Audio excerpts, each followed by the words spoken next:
আচ্ছা আপনি সত্যি করে বলেন তো, এই যে মাহফিলে আসার পরে ওরা কি আমল করে? কথা কয় না, এই আমল করে। আমরা হুজুরেরা যত ওয়াজ করি তত আরো প্যান্ট ওদের উপরে ওঠে। কথা কয় না? আমাদের হুজুরদের যত বেশি ওয়াজ হয়, যত বেশি মাহফিলে আসে, তত বেশি ওদের পেলাজু পেলাজু। সুবহানাল্লাহ। এ কি পেলাজু গো, সামান্য একটু বাতাস, বেটির একের হাঁটুর নিচ পর্যন্ত প্রত্যেকটা লোম গুনে যা শেষ করা যায়। কথা কয় না? তাহলে ওরা কি ওয়াজ শোনার জন্য আসে? আপনি বলেন তো, মেয়েদের কি এই রকম মানের পোশাক পরা জায়েজ আছে? না।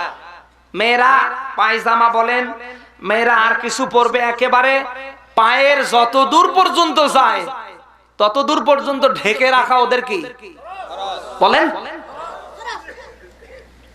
আর এই দেশের মেয়েরা কি তা পালন করছে? হাই রে পেলাজু।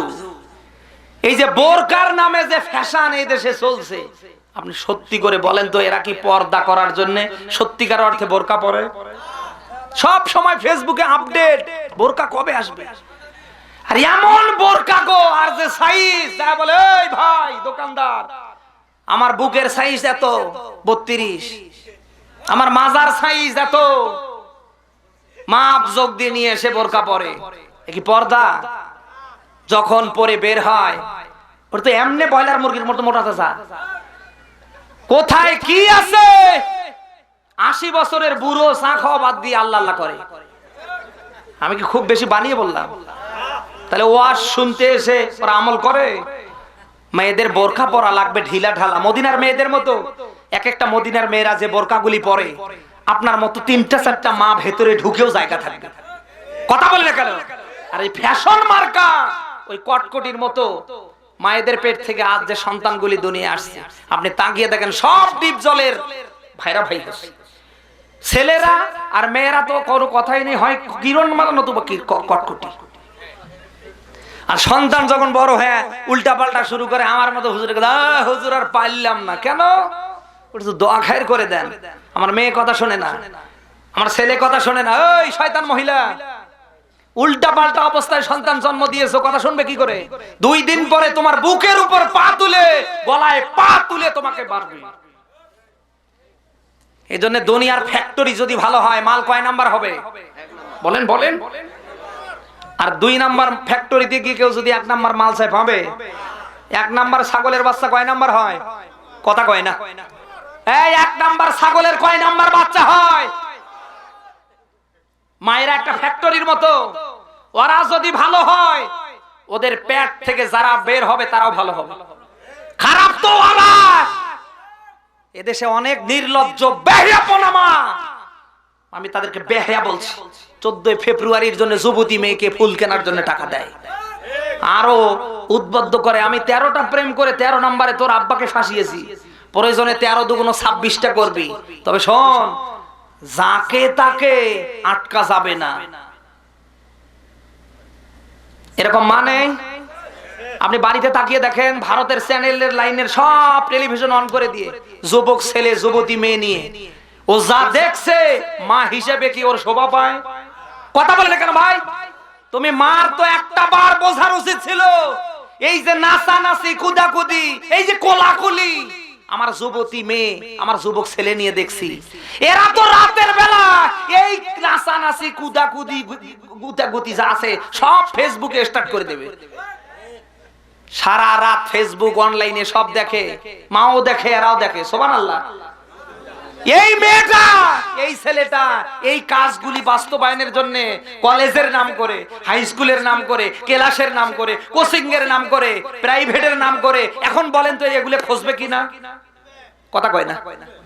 আজ অধিকাংশ মায়েদের কারণে ছেলেরা বিভিন্ন পরকীয়ার সাথে জড়িত। অধিকাংশ মায়েদের কারণে আজ মেয়েগুলি বিয়ের আগে 8টা 10টা করে সন্তান নষ্ট করে ফেলছে। খুব বেশি বানিয়ে বললাম? একটা মা যদি আগামী কাল থেকে সন্তানের পিছনে লাগে, আমি একজন মুসলমানের স্ত্রী, এই সন্তান শোন, আজান হওয়ার পরে মসজিদে যদি না যাস, নামাজ যদি ঠিক মতো না পড়িস, এ বাড়িতে তোর ভাত নেই। নামাজ পড়বে না, না সন্তানের চরিত্র ভালো হবে না, না। একটা মা যদি আগামী কাল থেকে তার মেয়ের দিকে দৃষ্টি দেয়, ওই এতদিন যা হয়েছে বোরকা পরে কলেজ যাবি না, স্কুল যাবি না, কোন দেশে যাবি যা, পর্দা বাদ দিয়ে যেন তোর ওই কটকটির মতো পোশাক তোর গায়ে না দেখি। এই মেয়ে কি মাকে ভয় করবে না? কিন্তু আমার দেশের মায়েরা তো হয়ে গেছে সব উল্টো, কথা কয় না। একটা মা সন্তান ভালো করার কারিগর। রাতের বেলায় সন্তান পড়াশোনা করছে, টেবিলের পাশে বসে ডাক দিয়ে বলছে, সন্তান দেখি তোমার মোবাইল, আমি একটু ডাটা অন করে ফেসবুকে যাই। সন্তান চিন্তা করবে, আল্লাহ, মা আমার ফেসবুকে যাবে, ডাটা অন হওয়ার সাথে আরশে আজিম থেকে মেসেজ আসবে, কথা কয় না। সন্তান চিন্তা করবে, আল্লাহ, আর আমার আর ফেসবুক আর চালা বন্ধ। আবার পরের দিন ডাক দিয়ে বলবে, সন্তান দেখি আজ একটু ইমুতে আমি চ্যাট করি। সন্তান চিন্তা করবে, আমার মা ইমু। হঠাৎ করে একদিন ডাক দিয়ে মা বলবে, এই তোদের ফোনগুলো দেখি, আজকে নিয়ে আমি ঘুমাবো তোর বাবা সহ। সন্তান চিন্তা করবে, আল্লাহ, এই ফোন দিয়ে এই ফোনের ভেতরে যা আছে তা নিয়ে সারা রাত আমি যা করি, মার কাছে বাবার কাছে যদি এই ফোন থাকে, সকাল বেলা আমার পিটনি ছাড়া বুদ্ধি নেই।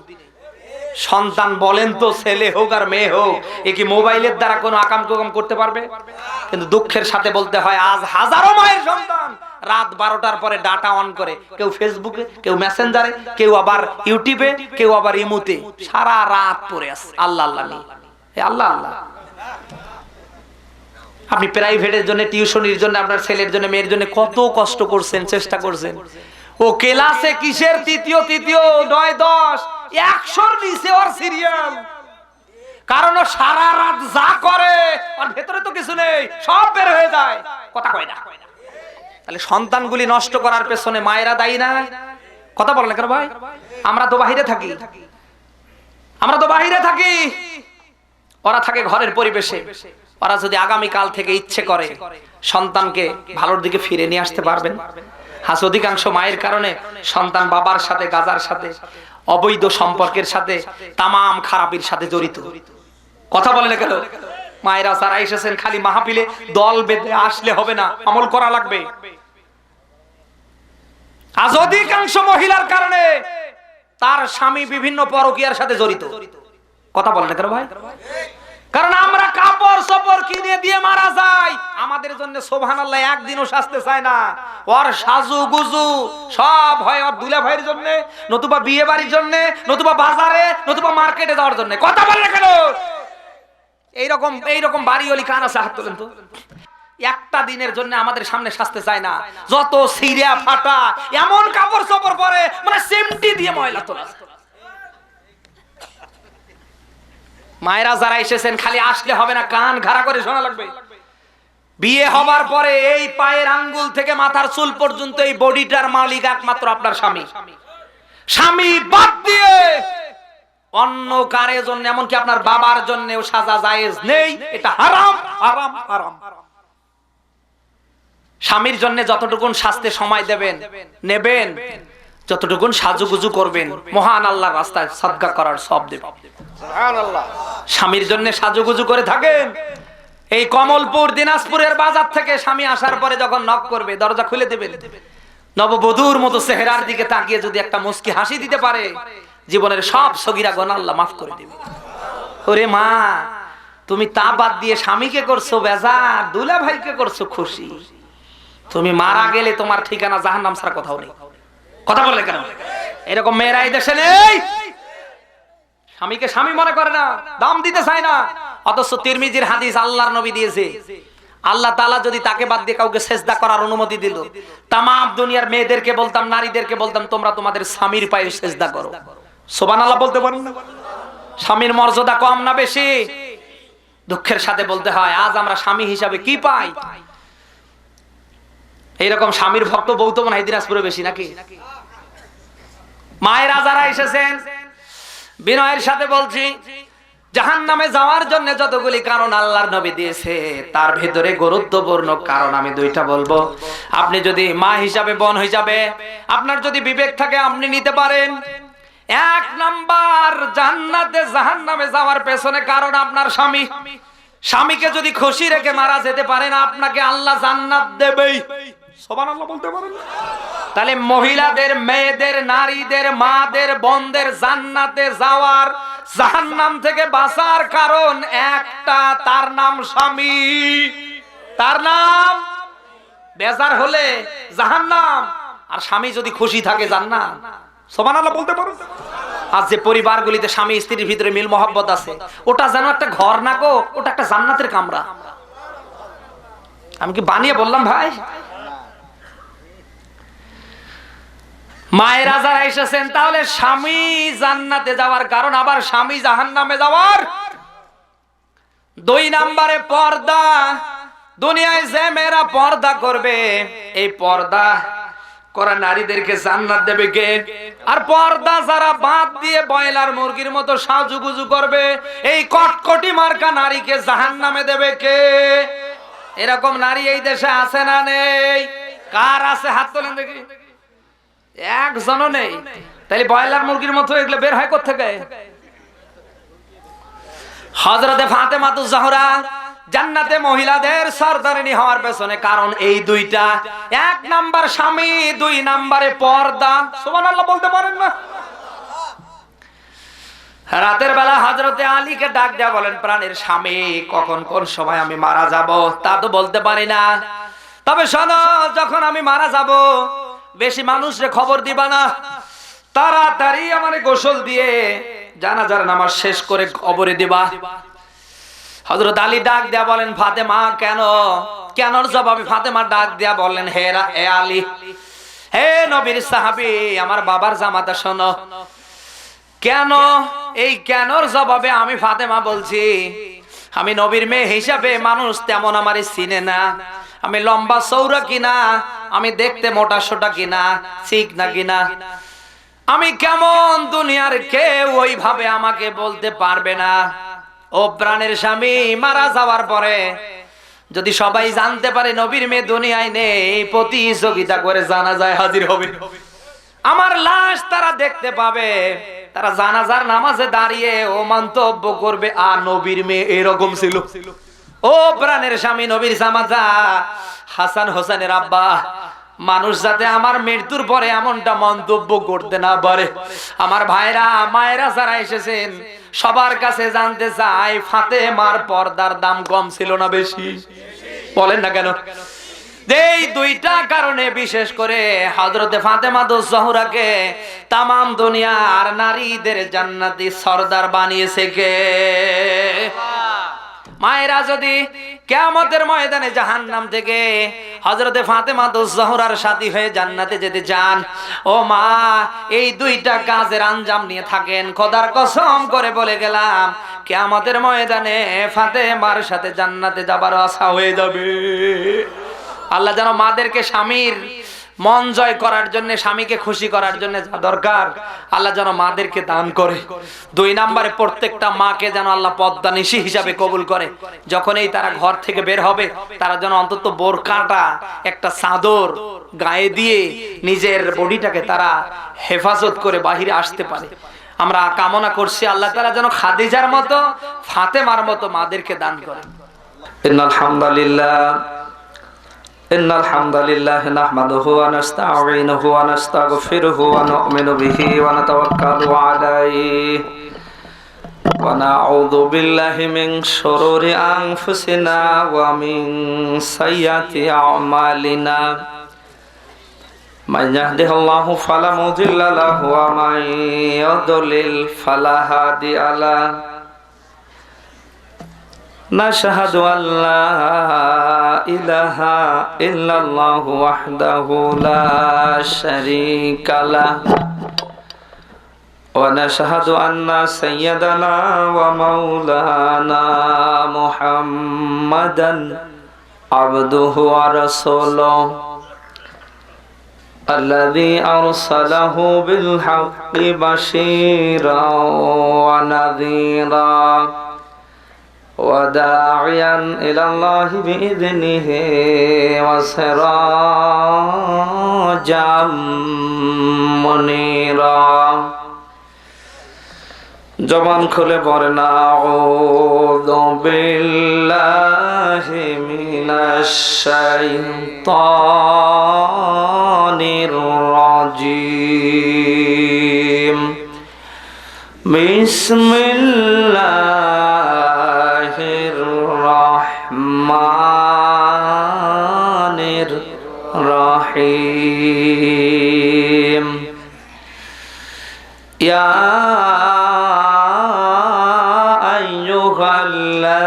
আইয়ুহাল্লাযীনা আমানু তাকুল্লাহ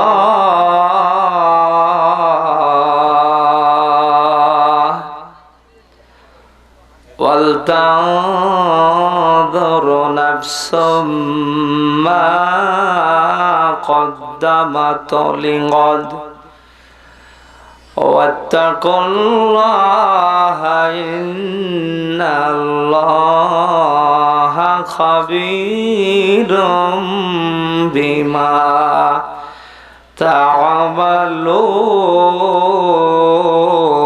تعملون صدقت يا ربنا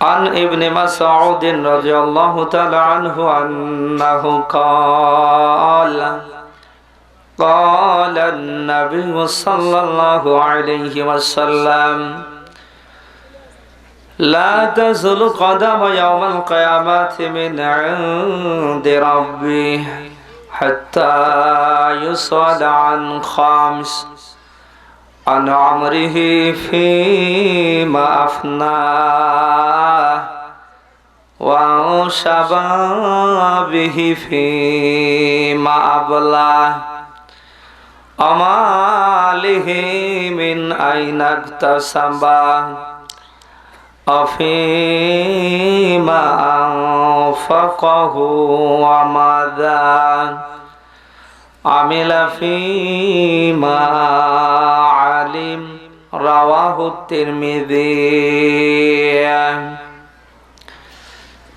পৃথিবীতে কেউ স্থায়ী হয় না হোক না সে ফেরাউন কিবা না মরুন কেউ ভাবে চিরকাল রয় না চলে যায় সব সেরে যেতে হয় মৃত্যু মানে না পরিচয় সব রাজা মহারাজা আর মহাবীর কাউকে সে অবকাশ দেয় না কেউ ভাবে চিরদিন রয় না আলহামদুলিল্লাহ বাংলাদেশের ঐতিহ্যবাহী জেলা দিনাজপুর আইহাই বোরাফির সাহেব ফরকানিয়া মাদ্রাসা এলাকাবাসী কর্তৃক আয়োজিত 17তম বিরাট তাফসীর মাহফিলের স্বনামধন্য সভাপতি আলহাজ মোহাম্মদ শামসুল হক সদস্য 10 নং কমলপুর ইউপি পরিষদ আতালাল্লাহু ওয়া বারাকাল্লাহু ফি হায়াতি সরে বলেন আমিন আমিন মাহফিলের প্রধান অতিথি আলহাজ মোহাম্মদ মাজিদুর রহমান সরকার জুয়েল চেয়ারম্যান 10 নং কমলপুর ইউপি পরিষদ আমরা আজকের প্রধান অতিথির জন্য দোয়া করছি আল্লাহ তাকে যেন ইসলামের জন্য দ্বীনের জন্য হযরত খলিফাতুল মুসলিমিন ওমরের মতো কবুল করে আমিন এছাড়াও প্রধান মেহমান জনাব মোহাম্মদ আহসান হাবিব সরকার সাধারণ সম্পাদক 10 নং কমলপুর ইউপি পরিষদ এছাড়াও বিশেষ অতিথি আমন্ত্রিত অতিথির অনেক নাম যাদেরকে এই পোস্টারে রাখা হয়েছে সবার জন্য দোয়া করছি আল্লাহ তাআলা যেন কিয়ামতের ময়দানে প্রত্যেককে জান্নাতে যাবার জন্য আজকের এই কোরআনের মাহফিলকে ওসিলা করে দেয় আমিন আলোচনা রেখে ধন্য করলেন বড় ভাই হযরত কারি মাওলানা মোহাম্মদ আবু রায়হান রহমানী শিক্ষক জামিয়া আরাবিয়া নিউটন ও খতিব কুয়েতি মসজিদ সদর দিনাজপুর আলোচনা রেখে ধন্য করেছেন আমার সফর সঙ্গী বড় ভাই হযরত মাওলানা মোহাম্মদ আমিনুল ইসলাম আল্লাহ তাআলা প্রত্যেককে ইসলামের এবং কোরআনে কারীমের সঠিক কথাগুলি বলবার যে যোগ্যতা কামনা করছে আল্লাহ যেন দান করেন। আমিন। দল মত নির্বিশেষে আজ আমরা যারা কোরআনে কারীমের ডাকে সাড়া দিয়েছি খুশি হয়ে বলছি আলহামদুলিল্লাহ। আলহামদুলিল্লাহ। কোরআনের মাহফিলে আসতে পেরে সবাই খুশি না বেজার? খুশি। বেজার কে? শয়তান। বলেন বলেন বলেন। আমরা বেজার করব কাকে? খুশি আল্লাহ। আপনি সত্যি করে বুকে হাত দিয়ে বলেন তো, আপনি কি সব সময় আল্লাহকে খুশির জন্য যা করেন এ কি আল্লাহর জন্য? আপনি যা করেছেন তার দিকে তাকিয়ে আল্লাহ কি খুশি না বেজার? অবশ্য খুশি। আচ্ছা, আপনি যা করছি যদি আল্লাহকে রাজি খুশি করার জন্য করতাম, আমার আপনার দ্বারা পৃথিবীর কোন অন্যায়, অপকর্ম, অশ্লীলতা, বেহায়াপনা কোন 2 নাম্বারই হতো না। আর আপনি এগুলো সব করছেন আল্লাহর জন্য নাকি? আমাদের প্রত্যেকের কাজ হবে দুনিয়ায় যা করব আমার দ্বারা যা হবে কার জন্য? আল্লাহর জন্য। কেন জানেন? ওই আল্লাহ তাআলা যদি আমার উপর আপনার উপরে রাজি আর খুশি থাকে, ওই আল্লাহকে খুশি রেখে আমি আপনি যদি দুনিয়া ত্যাগ করতে পারি, চিরন্তন জান্নাতের মালিক বানিয়ে দেবে কে? আল্লাহ।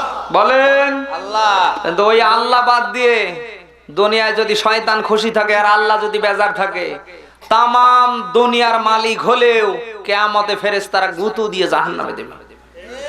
জাহান্নামে যেতে চান কারা? হাত তোলেন তো দেখি। ওই সে একজন চাচা। চাচা কি বুঝে হাত তুললে? তাহলে আল্লাহকে খুশি করলে, আল্লাহ খুশি থাকলে, রাজি থাকলে আমাদের জান্নাত দেবে কে? আল্লাহ। আর আল্লাহ বাদ দিয়ে যদি শয়তান খুশি থাকে তাহলে জাহান্নাম। হ্যাঁ,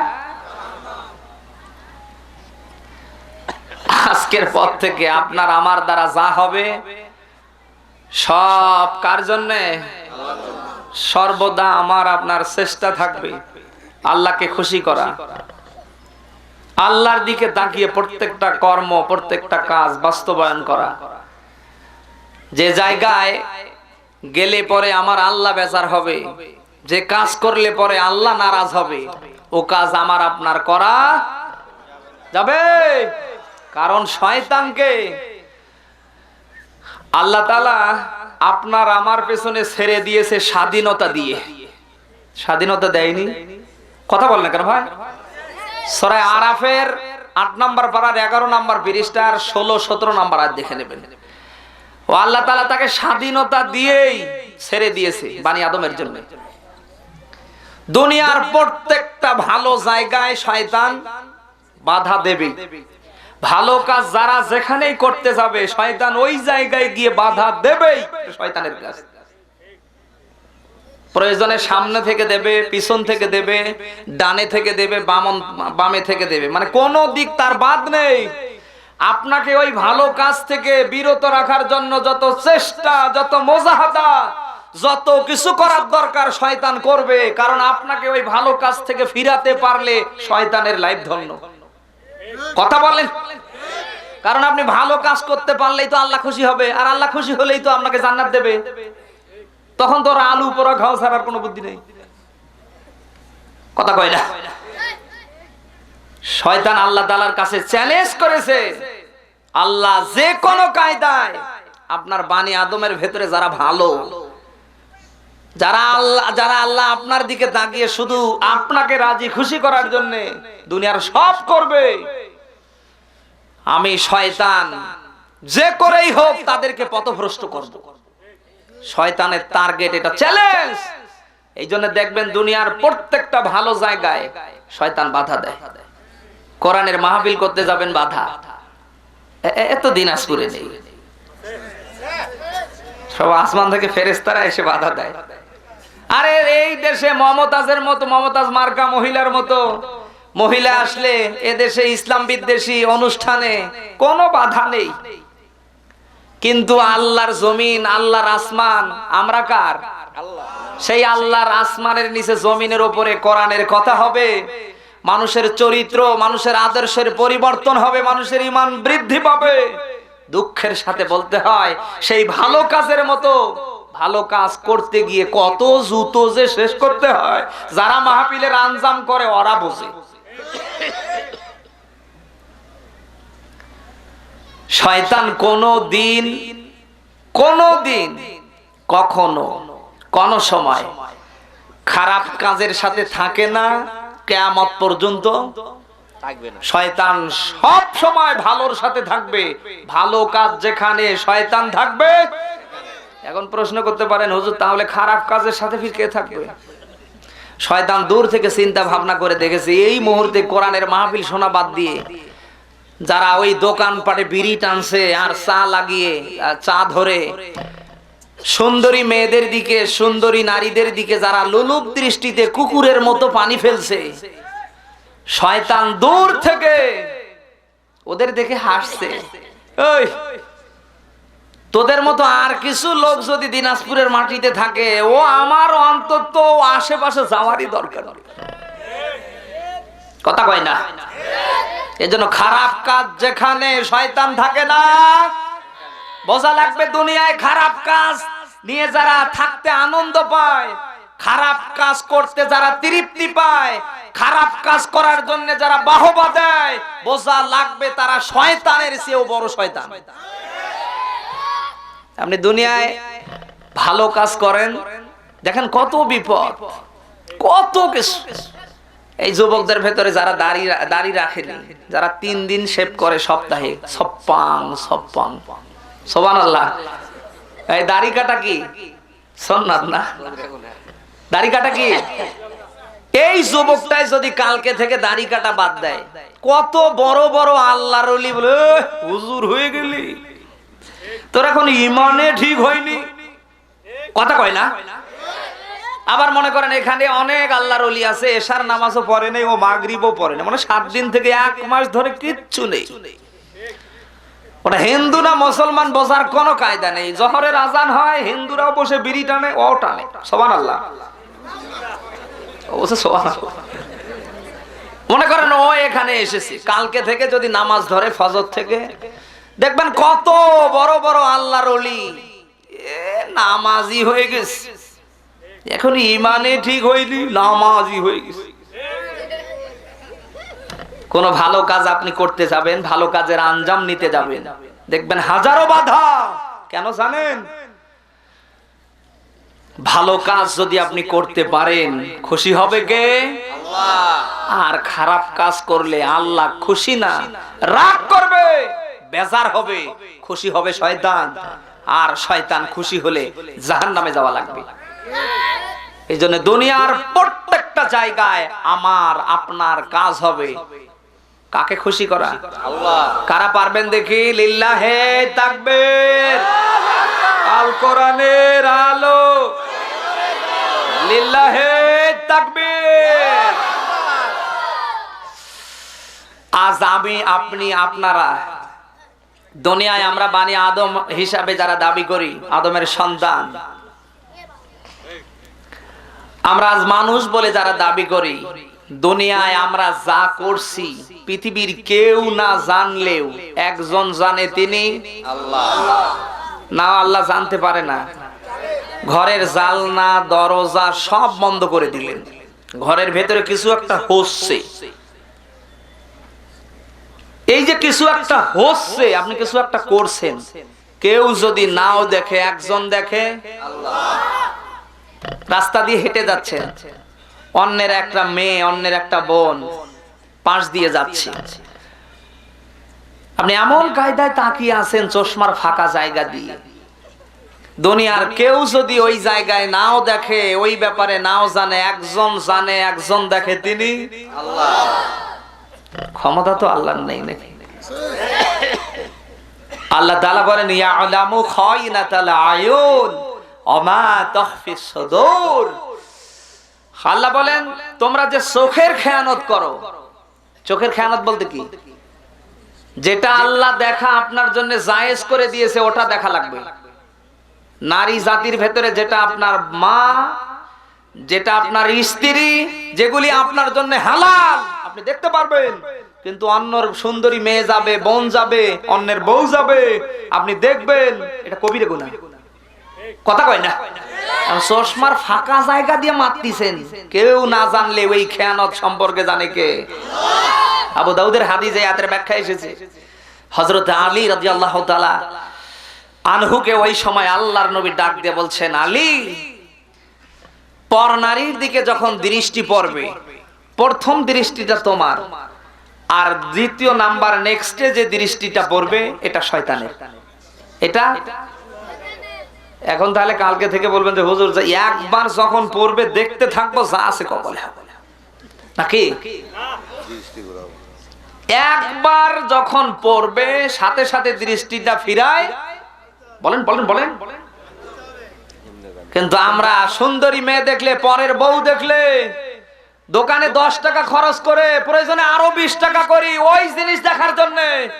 ওই সিটার, দোকানদার নাও বুঝতে পারলে, আশেপাশের কেউ নাও জানলে, একজন জানে, তিনি কে?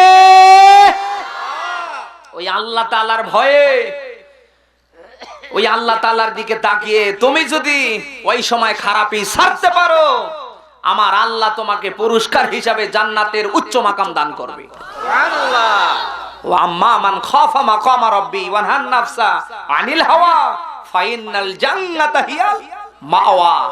কেউ যদি আল্লাহর দিকে তাকিয়ে, এই দিন আপনি আমি যা করছি কিয়ামতে আল্লাহর আদালতে সাক্ষাৎ হয়ে আল্লাহ বিচার করবে, ওই আদালত থেকে বাঁচার জন্য, ওই বিচারের রায় যেন জাহান্নামে যাওয়া না লাগে, ওই আল্লাহর দিকে তাকিয়ে যারা দুনিয়ায় খারাপই ছেড়ে যায়, আল্লাহ বলেন আমি তাদের জন্য জান্নাতুল মাওয়ার ভেতরে বাড়ি বানিয়ে দিই। আজ আমি আপনি এই আয়াতের আমল করলে এ দেশে আমার আপনার দ্বারা, হাতের দ্বারা কোনো খেয়ানত হবে? জবানের দ্বারা কারো কোনো ক্ষতি হবে? আমি ব্যক্তি হিসাবে কারো ক্ষতি করতে পারবো? করছি কেন? করছি কেন? ওই ভয়ে আজ আমাদের এখন পর্যন্ত আছে আছে আছে আল্লাহর ভয় নেই জন্যই আজ আমরা 180 মাইল বেগে মনে যা চাই তাই করছি। কি সুদ, কি ঘুষ, এলাকায় তো সুদ নেই। কারা সুদ খান দেখি? হাত তোলেন দেখি, তোলেন তোলেন তোলেন। একজনও নেই। লজ্জা লাগছে না? কোটি কোটি মানুষের ভেতরে গুঁতো দিয়ে আল্লাহ সেদিন খাড়া করে দেবে। ওই সিটার, ওই দিন হাত তুলতে লজ্জা লাগছে না? তুমি যে সিটার, তুমি যে সুদখোর, তো এলাকার মানুষের তো বাকি নেই। 200, 500, 250, 5000, 10,000 মানুষের সামনে হাত তুলতে লজ্জা, আজকে কোটি মানুষের সামনে তোকে আমি কালার করব। সুদ খাওয়া কি হালাল না হারাম? আসতে বললেন মনে হচ্ছে যে হালাল নাকি? সুদের যত নিয়ে গোনা আছে তার ভেতরে নিম্ন গোনা আপন মাকে বিয়ে করা, জেনা করা।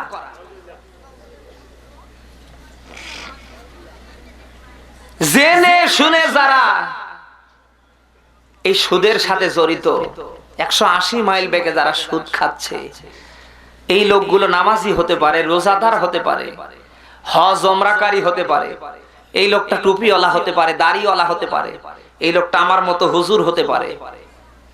ও দুনিয়ায় যা করবে ওর কান পর্যন্ত একটা ইবাদত আল্লাহ উঠায় না, কিয়ামত পর্যন্ত উঠাবে না।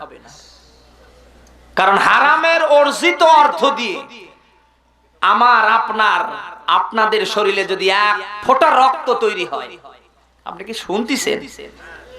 না না, বোঝেননি ভাই। হারামের অর্জিত সুদ খাওয়া কি? অপরকে ঠকানো কি? অবৈধ ব্যবসা করা কি? এই যে অবৈধ ভাবে অর্জিত অর্থের দ্বারা যদি আপনার শরীরে 1 ফোঁটা রক্ত তৈরি হয়, এটা শরীরে থাকাকালীন সময় একটা সেজদা, একটা ভালো কাজ আল্লাহ কবুল করে না, কিয়ামত পর্যন্ত করবে না। আজ যারা করছেন, করার পরে নামাজ পড়েন, ওই শয়তান তোর কিসের নামাজ? এই কিসের নামাজ? নামাজের কাজ কি জানেন? আল্লাহ বলেন ইন্নাস সালাতা তানহা আনিল ফাহশাই ওয়াল মুনকার ওয়ালা যিকরুল্লাহি আকবার। সূরা আনকাবুতের 45 নম্বর আয়াত এটা। আল্লাহ বলেন নিশ্চয় নিশ্চয় নামাজ তোমাদেরকে যাবতীয় ফাহেসা মন্দ কাজ থেকে ফিরিয়ে রাখবে। কারণ আমি আল্লাহর কাছে এর চেয়ে বড় আর জিকির।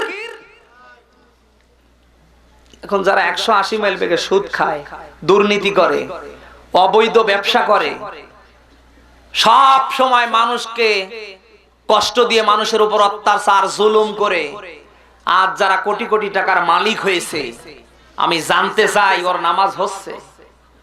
কথা কয় না।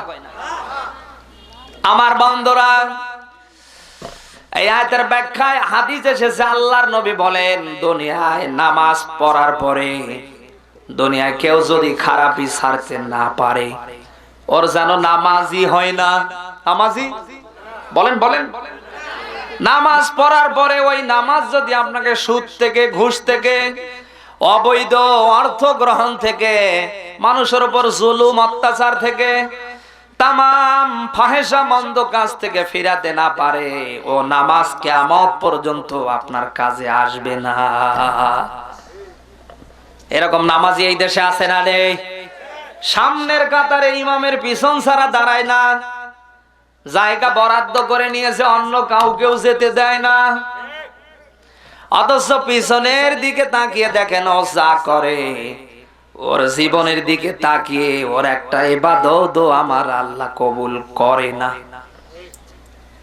এরকম মানুষ মনে হয় এই দেশে নেই? কারা আছেন হাত তোলেন তো।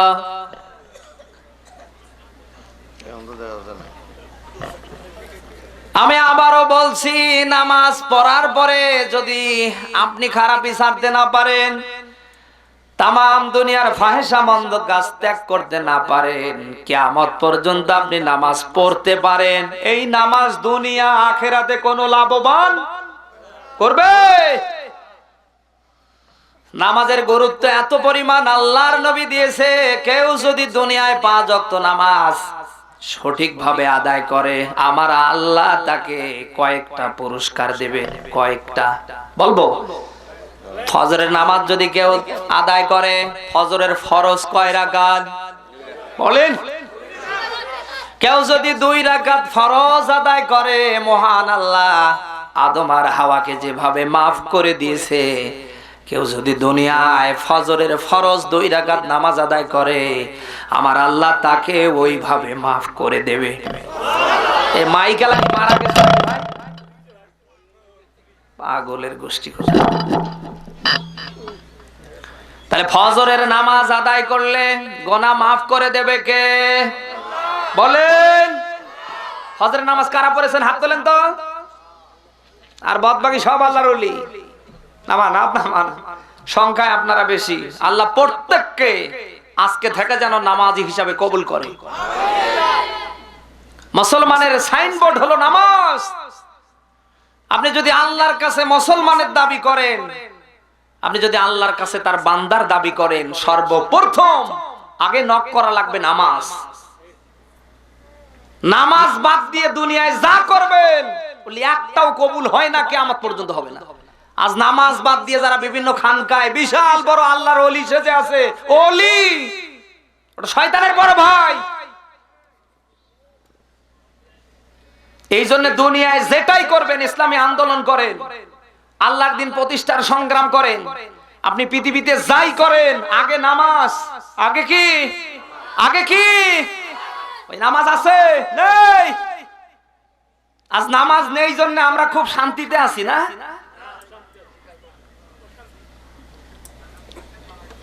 দুনিয়ায় একটা মানুষ যদি সঠিকভাবে 5 ওয়াক্ত নামাজ আদায় করে, যত বিপদ আপদ মুসিবত, যত রোগ ব্যাধি ওর উপরে আসুক না কেন, হেফাজত করবে কে বলেন? নামাজ নাই, কালাম নাই, আর আপনার 12 মাসে হিন্দুদের মতো 13 পূজার মতো আপনার রোগ ব্যাধি। আর জেলাপি কোরমা পোলাও কিনে নিয়ে এসে আমাদের হুজুরের কাছে আসে, ওই হুজুর দোয়া করে দেন। আমরা কেন? তামাম দুনিয়ার হুজুররা মিলে দোয়া করলে তো কাম। কথা বলে কেন? দুনিয়ায় কেউ যদি বিপদ থেকে মুক্তি পেতে চায়, তামাম দুনিয়ার অকল্যাণ থেকে কল্যাণ পেতে চায়, তাকে নামাজে দাঁড়ানো লাগবে। আদম থেকে বিশ্ব নবী এবং কি সাহাবায়ে কেরাম পর্যন্ত তারা যারাই ছিলেন, নামাজ বাদ দিয়ে নাকি? কোন নবী রাসূলের জীবনে নামাজ বাদ ছিল? নবী রাসূলের সাহাবায়ে কেরামের জীবনে নামাজ ছিল না? না, একটা নবী একটা রাসূলও নামাজ বাদ দিয়েছিল না। প্রত্যেকটা নবী রাসূলের সঙ্গী সাথী সাহাবায়ে কেরাম নামাজ নিয়েছিল। এই জন্য যখন তারা বিপদে পড়তো তখন নামাজে দাঁড়াতো, নামাজে দাঁড়িয়ে সেজদায় আল্লাহকে ডাক দিতে না দিতে তাদের বিপদ দূর করে দিত কে? আর আজ আপনার বিপদ আসে, আজ আপনি সমস্যায় পড়েন, আপনি দৌড়ান বাবার কাছে। বিভিন্ন খানকায় দেশে কিছু ভণ্ড বাবা নেই? আরে ভাই, সে ভণ্ড বাবার এক একটা মাজার হয়েছে সব বাস, ট্রাক, অটো, মানুষ চলাচল করার রাস্তার আশেপাশে। একটা স্টেশন বা রেল লাইনের ধারে ওই সমস্ত ভণ্ডের একটা মাজার পাবেন না। কারণ তারা জানে ট্রেন তো আর জায়গায় জায়গায় ব্রেক হয় না, লোক নেয় না। কথা কন, সব খাওয়ার ধান্দা। অথচ এই দেশের মানুষ সেই নামাজ বাদ দিয়ে, যে নামাজের দ্বারা আমাকে আপনাকে আল্লাহ সুস্থ রাখবে, রিজিক দেবে, তামাম অকল্যাণ দূর করবে, যে নামাজের দ্বারা আমার পরিচয় আল্লাহর সাথে হবে, যতক্ষণ আমি নামাজে দাঁড়িয়ে থাকবো ততক্ষণ আমার সাথে দিদার হবে কার? বলেন না কার? সেই নামাজ বাদ দিয়ে আজ আমরা বিভিন্ন আগলা বাবা, পাগলা বাবা, বিভিন্ন খাজা বাবা, বিভিন্ন ভণ্ড বাবার দরবারে গিয়ে চাচ্ছি খোদার কসম ওই বাবা আপনাকে কিচ্ছু দিতে পারে নাই, কিয়ামত পর্যন্ত পারবে না, পারবে না। ওই ভণ্ডের জায়গায় যারা আছে তারা শুধু খাওয়ার ধান্দায় সব করছে, কিচ্ছু দিতে পারেনি কিয়ামত পর্যন্ত। মরা মানুষ কিছু দিতে পারে বিশ্বাস হয়?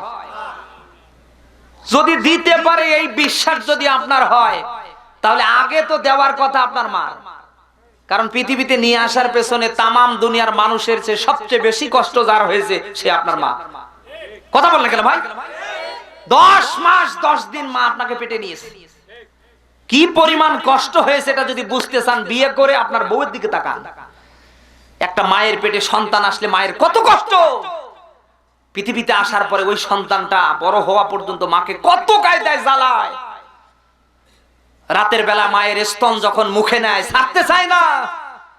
2-2.5 বছর ধরে এই বাচ্চাটা মায়ের দুধ টানে, হাজার মন কামন মায়ের দুধ থেকে সব টেনে খেয়ে ফেলে। তাই কি বাচ্চাটা বড় হওয়া পর্যন্ত যতদিন মার হায়াত আছে ততদিন সন্তানের জন্য জীবনের সবকিছু বিলীন করার জন্য মা চেষ্টা করে। আরে ভাই, মরা মানুষ হিসাবে ওই কবরওয়ালাদের পক্ষ থেকে কিছু দিতে পারলে আগে মায়ের দেয়ার কথা, আপনার বাবার দেয়ার কথা। চ্যালেঞ্জ, চলে যান তো কালকে মায়ের কবরে, চলে যান বাবার কবরে, সারা দিন ধরে কান্না করবেন, সন্ধ্যাবেলায় বলবে আর কাঁদিস না, বাড়ি যা। না বলবে তো। কুকুরের চেয়েও নিম্নমানের কুকুর চেনেন? এলাকায় তো কুকুর নেই নাকি? এই কুত্তার চেয়েও নিম্নমানের ইমান যাদের, তারাই ওই সমস্ত আগলা বাবা, পাগলা বাবা, ওই সমস্ত আব্বার দরবারে নিজের আব্বা আম্মা বাদ দিয়ে যায়। কিসের বাবা? ইসলাম এগুলি বাবা জায়েজ করে না। বিশ্বনবীর হাদিস, তারাকতু ফিকুম আমরাইন, আমি 2টা জিনিস তোমাদের মাঝে রেখে গেলাম, একটা কিতাবুল্লাহ আর একটা সুন্নাতে রাসূল। আমি আল্লাহর পক্ষ থেকে, এই কিতাবুল্লাহ তার মানে কোরআন, তার মানে কি? কিতাবুল্লাহ, কোরআনের 55টা নাম আছে, তার ভিতরে কিতাবুল্লাহ, কোরআনুল কারীম, হুদা, শিফা, ফুরকান, এরকম 55টা নাম আছে, তার ভিতরে কিতাবুল্লাহ। নবীজি বলেন এই কিতাবুল্লাহ তথা আল্লাহর কোরআন আমি রাসূলের সুন্নাহ রেখে গেলাম। দুনিয়ায় যদি আমার উম্মতেরা এই 2টা আঁকড়ে ধরতে পারো, লাং তাদিল্লু, সুপারলেটিভ ডিগ্রি, কোনদিন তোমরা পথভ্রষ্ট হবে না, হবে না, হবে না। কথা কি শুনতেছেন? একটা হাদিস আপনি দেখান, আব্বা ধরা লাগবে, ওই আব্বা ধরলে আপনি দুনিয়ায় পথভ্রষ্ট হবেন না, আমার দেখান আছে? এই কথা বললে কেন ভাই? ওই আব্বার সে বড় আব্বা আপনার আব্বা, আপনার জনম দরদি বাবা, জনম দুঃখিনী মা। ওই জনম দরদি আব্বার দিকে, জনম দুঃখিনী মায়ের দিকে যতবার নেক নজর দেবেন, প্রত্যেক নজরে একবার করে কবুল হজ্জের সওয়াব আল্লাহ মোলামাই দেবেন। যতবার বাবার দিকে মায়ের দিকে নেক নজর দেবেন, ততবার আল্লাহর ঘর কাবার দিকে তাকানোর সওয়াব, মদিনায় তাকানোর সওয়াব আল্লাহ মোলামাই দেবেন। সেই মা বাবা বৃদ্ধা বয়সে একটা আঙ্গুর, একটা কমলা, আপেলের জন্য, ভালো খাবারের জন্য ছটপট করে, কপাল পোড়া, বদখত, নাফরমান, বেঈমান মার্কা সন্তান নিজের আব্বা আম্মাকে বাদ দিয়ে ও নিজের ঘরের বউ নিয়ে বুক ভর্তি টাকা নিয়ে যায় আট্রসির দরবারে নতুন আব্বার কাছে। নাউজুবিল্লাহ, মানে 180 মাইল বেগে আট্রসির দরবারে এগুলো চালাচ্ছে কে? সব ফেরেশতা জিবরাইল নাকি? কিসের আব্বা? নিজের আব্বাকে খুশি করো, নিজের আম্মাকে খুশি করো, আল্লাহর আরশ ধন্য হয়ে যাবে। কোরআনের মাহফিল থেকে শিক্ষার জন্য বলছি, দুনিয়ায় আপনি যাই হন, যে জায়গায় অবস্থান করেন, আপনার জনম দরদি আব্বা, জনম দুঃখিনী মা যদি আপনার উপরে বেজার নারাজ থাকে, কাবার মতো চত্বরে মারা গেলেও আল্লাহ জাহান্নামে দেবে। এইরকম মা বাবার অবাধ্য সন্তান কারা আছেন? হাত তোলেন তো দেখি, দেখি চেহারাটা দেখি। একটাও নেই। এই দিনাজপুরে এরকম নেই না? হ্যাঁ, এখানে তো নেই। আমার বন্ধুরা, যে কথা বলছিলাম, দুনিয়ায় কেউ যদি 5 ওয়াক্ত নামাজের ভেতরে ফজরের 2 রাকাত ফরজ নামাজ আদায় করে, মহান রব্বুল আলামিন জীবনের গুনাহগুলি আদম আর হাওয়ার মতো মাফ করে দেবে। সুবহানাল্লাহ। বান্দা যখন নামাজে দাঁড়ায় আর জীবনে যত অপরাধ সব আমার আল্লাহ মাথায় উঠিয়ে ফেলে। বান্দা যখন রুকুতে যায় অর্ধেক গুনাহ জমিনে পড়ে যায়। বান্দা যখন 2টা সেজদা করে ওর জীবনের যত গুনাহ সব আমার আল্লাহ মাফ করে দেয়। আল্লাহর নবী একদিন হযরত আবু যর গফারিকে ডাক দেয়া বলেন, আবু যর এটা কি? আবু যর ডাক দেয়া বলেন, হে রাসূল এটা একটা গাছ, এর ভেতরে কি? হযরত আবু যর বলেন, গাছের ভেতরে আর কি থাকবে? কিছু ডাল আর পাতা। নবীজি বলেন, এই পাতার ভেতরে রং কয় প্রকার? হযরত আবু যর ডাক দেয়া বলেন, হে রাসূল এখানে 2 ধরনের পাতা, একটা হলো সবুজ পাতা আর একটা হলুদ পাতা। বিশ্বনবী মুহাম্মদুর রাসূলুল্লাহ গাছের ডাল ধরে নাড়া দিলেন, ঝরঝর করে হলুদ পাতাগুলি জমিনে পড়ে গেলেন। আল্লাহর নবী মুহাম্মদুর রাসূলুল্লাহকে আবু যর ডাক দিয়ে বলেন, হে রাসূল আপনি গাছ দ্বারা, গাছের পাতা দ্বারা, ডাল দ্বারা কি বোঝাতে চান? নবীজি ডাক দিয়া বলেন, আবু যর দুনিয়ায় যদি কেউ আমার আল্লাহর দিকে তাকিয়ে নামাজ আদায় করে, এই যে গাছের ভিতর থেকে হলুদ পাতাগুলি ঝরঝর করে সামনে পড়ে যায়, বান্দা যখন আল্লাহর জন্য নামাজে দাঁড়ায়, সেজদা দিতে না দিতে ওর জীবনের গুনাহ এরকম শেষ হয়ে যায়।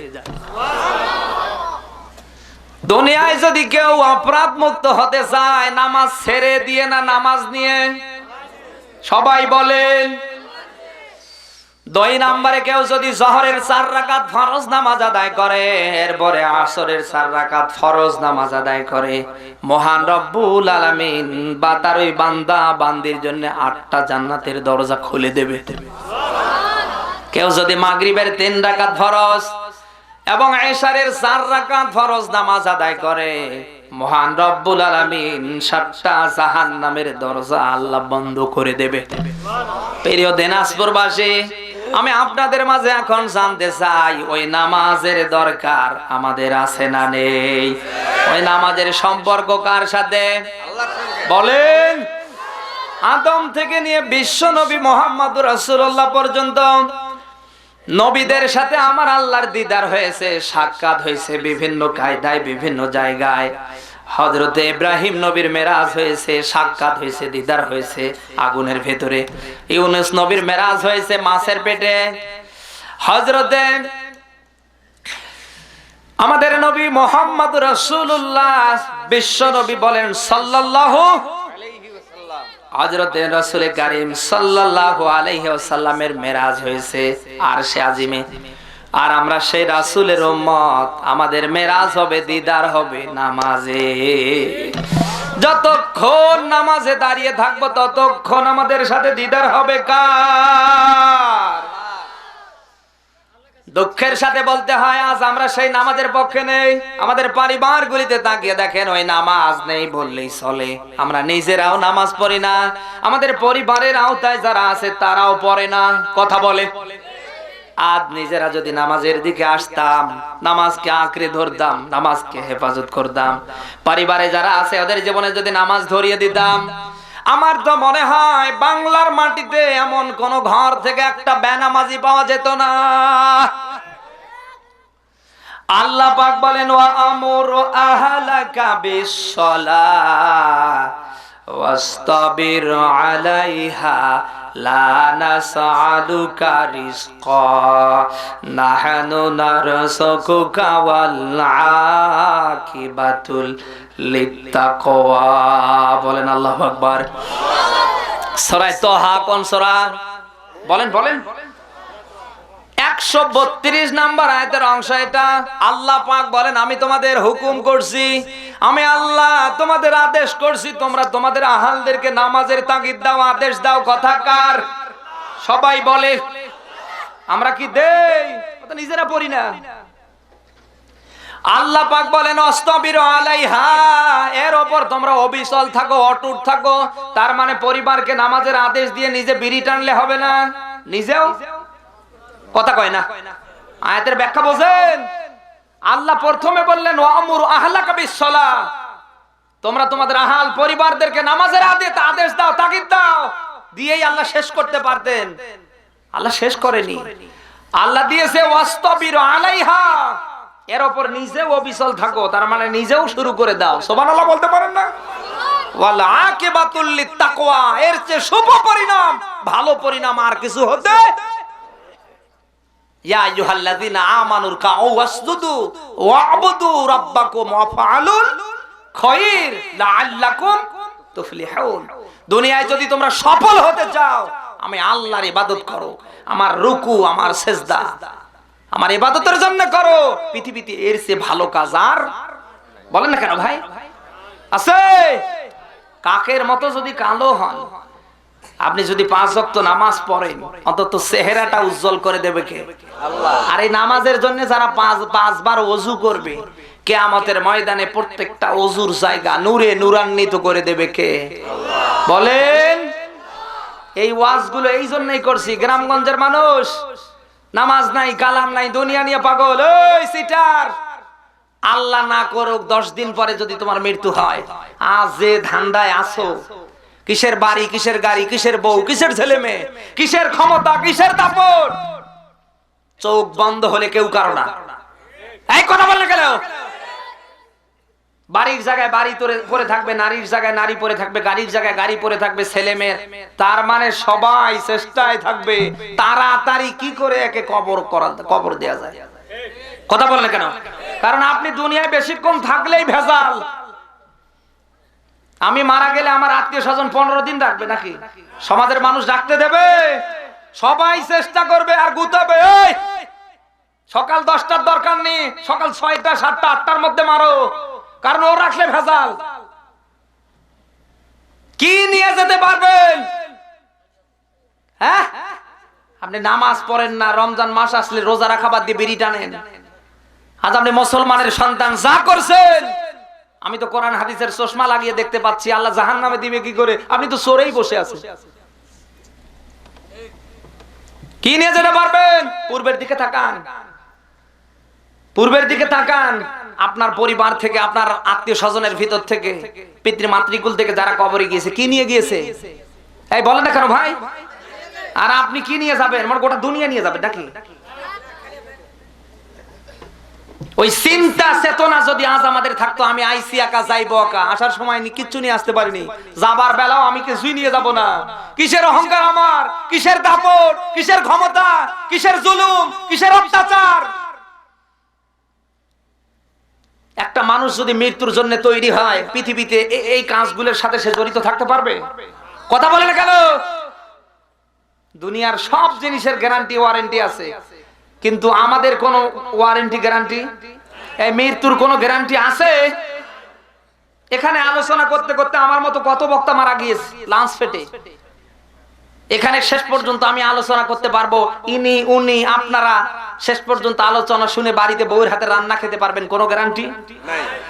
যদি নাই থাকে এই বিশ্বাস যদি হয়, আজান হওয়ার পরে ভ্যান চালান, রিক্সা চালান, অটো চালান, মানুষের বাড়িতে কামলা দেন, কুলিগিরি করেন, ইমাম সাহেবের বেতন দেন, মুয়াজ্জিনের বেতন দেন, আপনি নামাজ পড়েন না কেন? আমাকে উত্তর দেন তো। এই আমাকে উত্তর দেন না কেন? এত কষ্ট করার পরেও মসজিদের বেতন ঠিক মতো দেন ইমাম মুয়াজ্জিনের, আপনি নামাজ পড়েন না কেন? এই কেনর জবাব দেওয়া লাগবে। ধান্দায় আছেন যে মেঘ বিয়ে দেব, তারপরে ছেলেক বিয়ে দেব, বাড়ি করব, গাড়ি করব, আর একটা বউ করব, তারপরে ওই শয়তান, নিঃশ্বাসের কোনো বিশ্বাস, নিঃশ্বাসের কোনো বিশ্বাস। আজ আপনি মায়ের জন্য, বাবার জন্য, আপনার জন্য, কল্যাণের জন্য, ভালোর জন্য আমার মতো ভাড়াটিয়া হুজুরকে নিয়ে যে খাওয়াচ্ছেন, মুরগি জবাই করে, গরুর গোশত নিয়ে এসে, আরো হুজুরকে টাকা দিচ্ছেন খুশির জন্য। বুকে হাত দিয়ে একটা আলেম, একটা হাফেজ, একটা জ্ঞানী মানুষ দাঁড়ান তো, আমরা দুনিয়ার সব হুজুররা হলাম ভাড়াটিয়া, আমাদের দোয়া আপনার জন্য কবুল হবেই, কোনো গ্যারান্টি আছে? বলতে পারবেন আপনি? না। আমরা সবাই ভাড়াটিয়া, আমি নিজেও। খাওয়া যেখানে দেশের হুজুররা, আমরা সেখানে, কথা কই না? খাওয়া যেখানে আমরা আছি সেখানে, খাওয়া নেই যেখানে, আমাদের টানলেও আমরা নেই।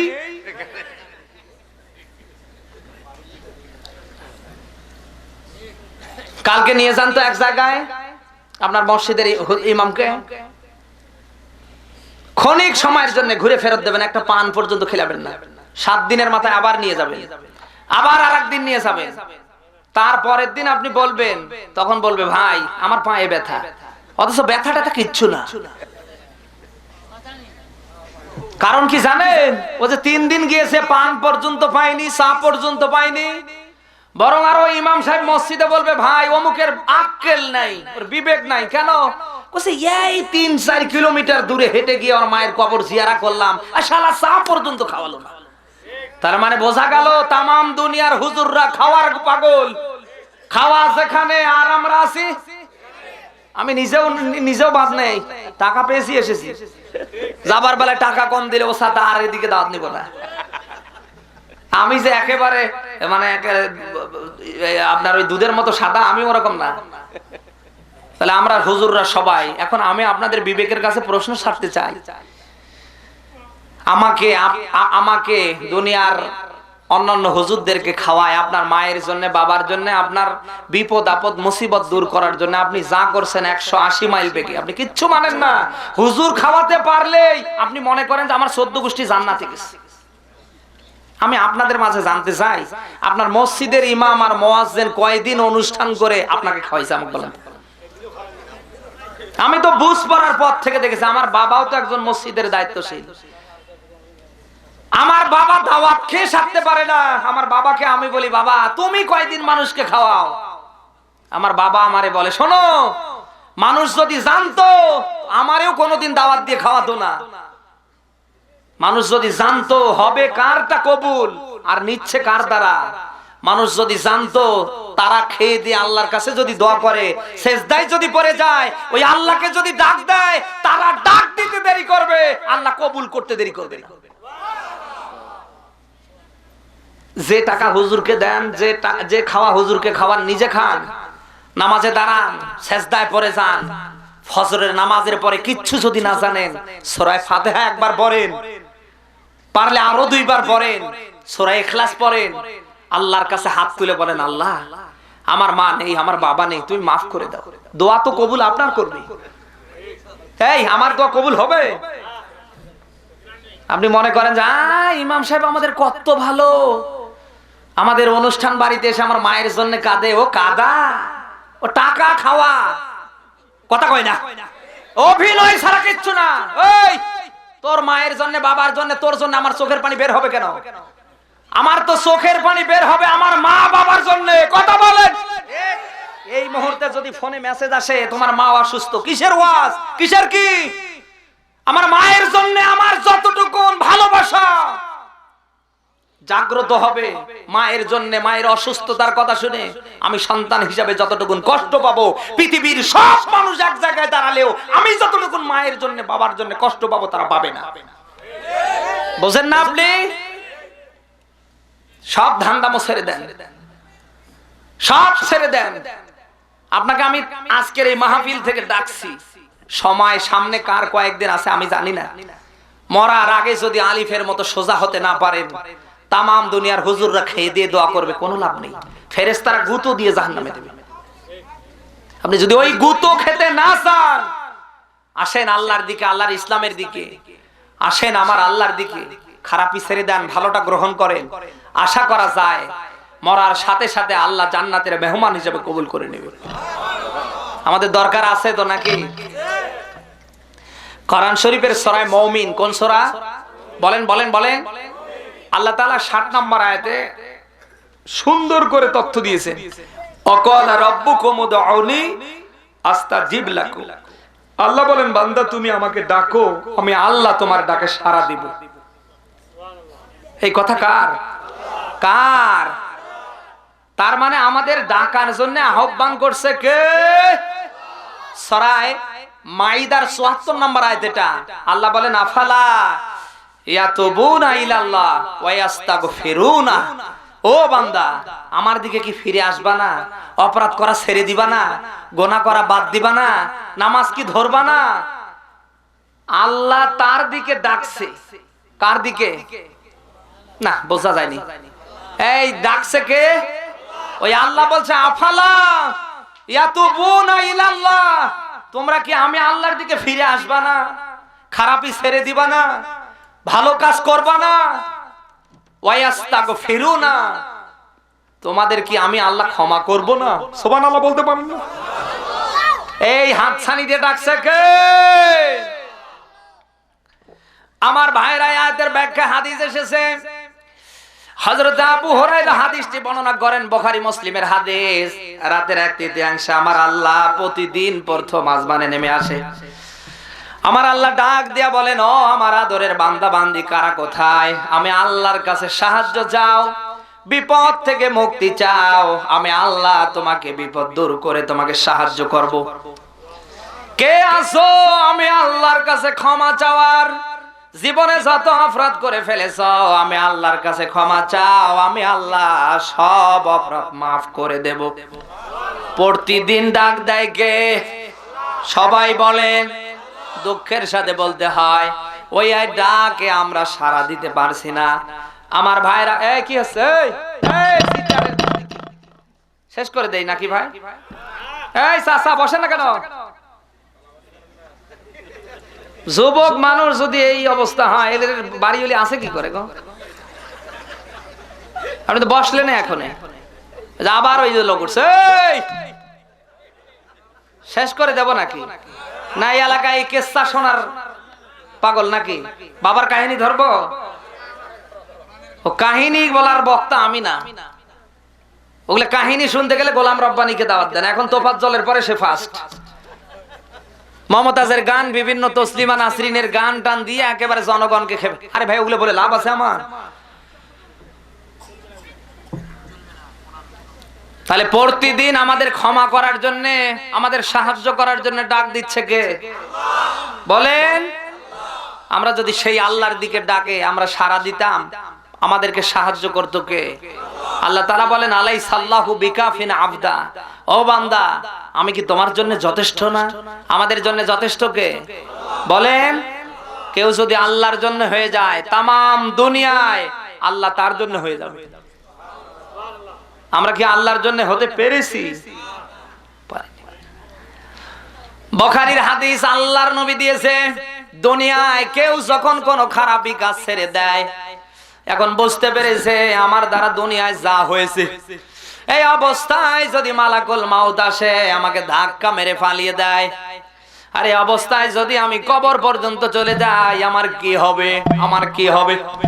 এই টেনশন নিয়ে কোন মানুষ যদি আগামী কাল থেকে খারাপি ছেড়ে দেয়, আল্লাহ পাক বলেন, ওর পূর্বের যত অপরাধ হয়েছে, যত গুনাহ হয়েছে, নিজের নফসের তাড়নায় শয়তানের ধোকায় পড়ে, আল্লাহ বলেন যত অপরাধ হয়েছে সব অপরাধ আল্লাহ মাফ করে দিই।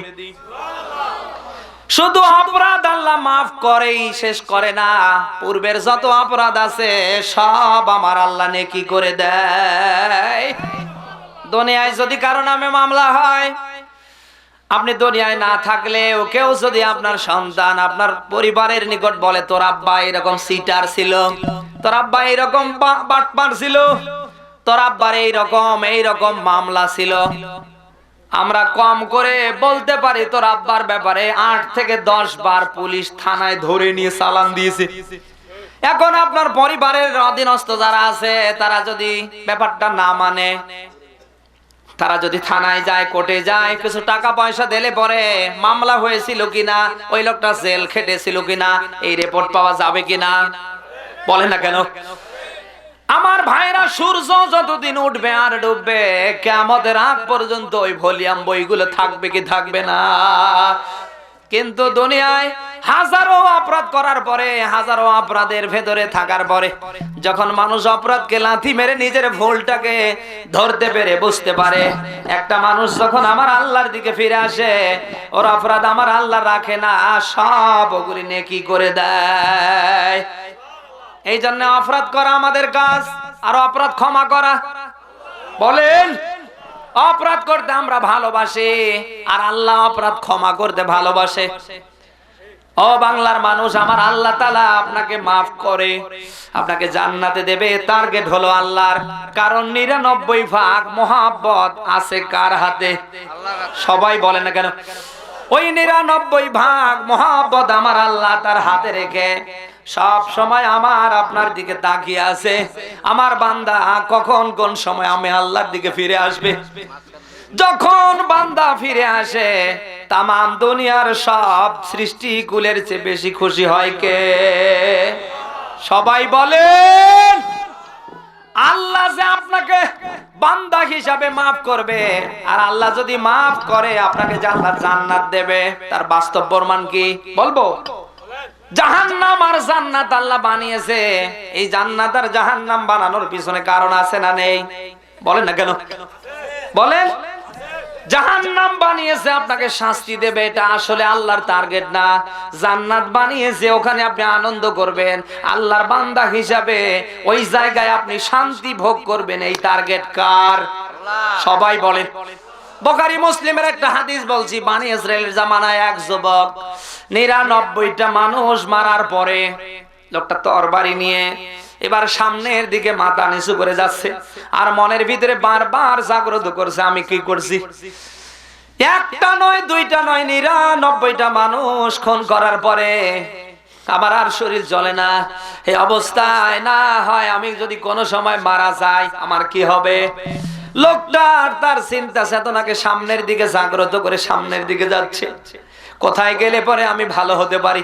হঠাৎ করে তাকিয়ে দেখে মরুভূমির ভিতর থেকে একটা লোক আসছে, ডাক দিয়ে বলছে, আল্লাহর বান্দা দাঁড়ান, বাড়ি কোথায়, ঘর কোথায়? আমারে চিনেন? বলে না, আমি বানি ইসরাইলের ওই সাহসী বীর পুরুষ, আমি 99টা মানুষ এই তরবারি দ্বারা হত্যা করেছি। দুনিয়ার কোথায় গেলে পরে এই অপরাধ আমার আল্লাহ মাফ করবে?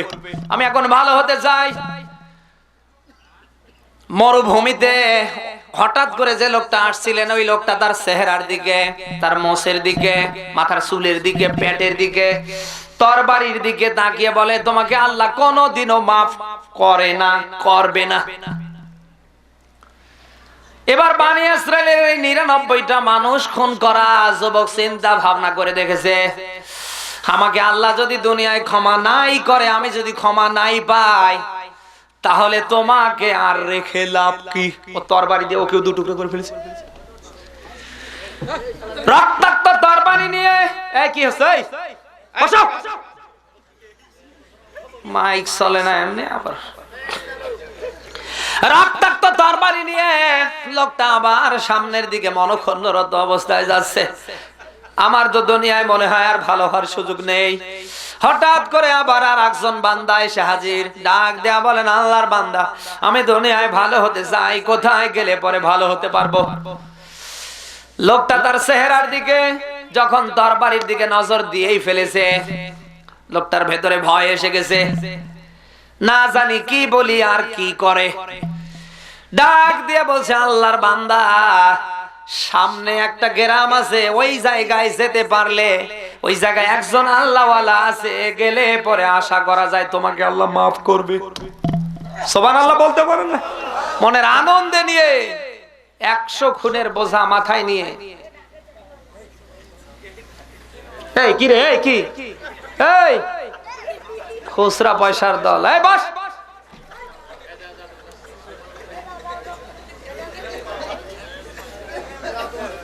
আমি কি শেষ করে দেব নাকি ভাই?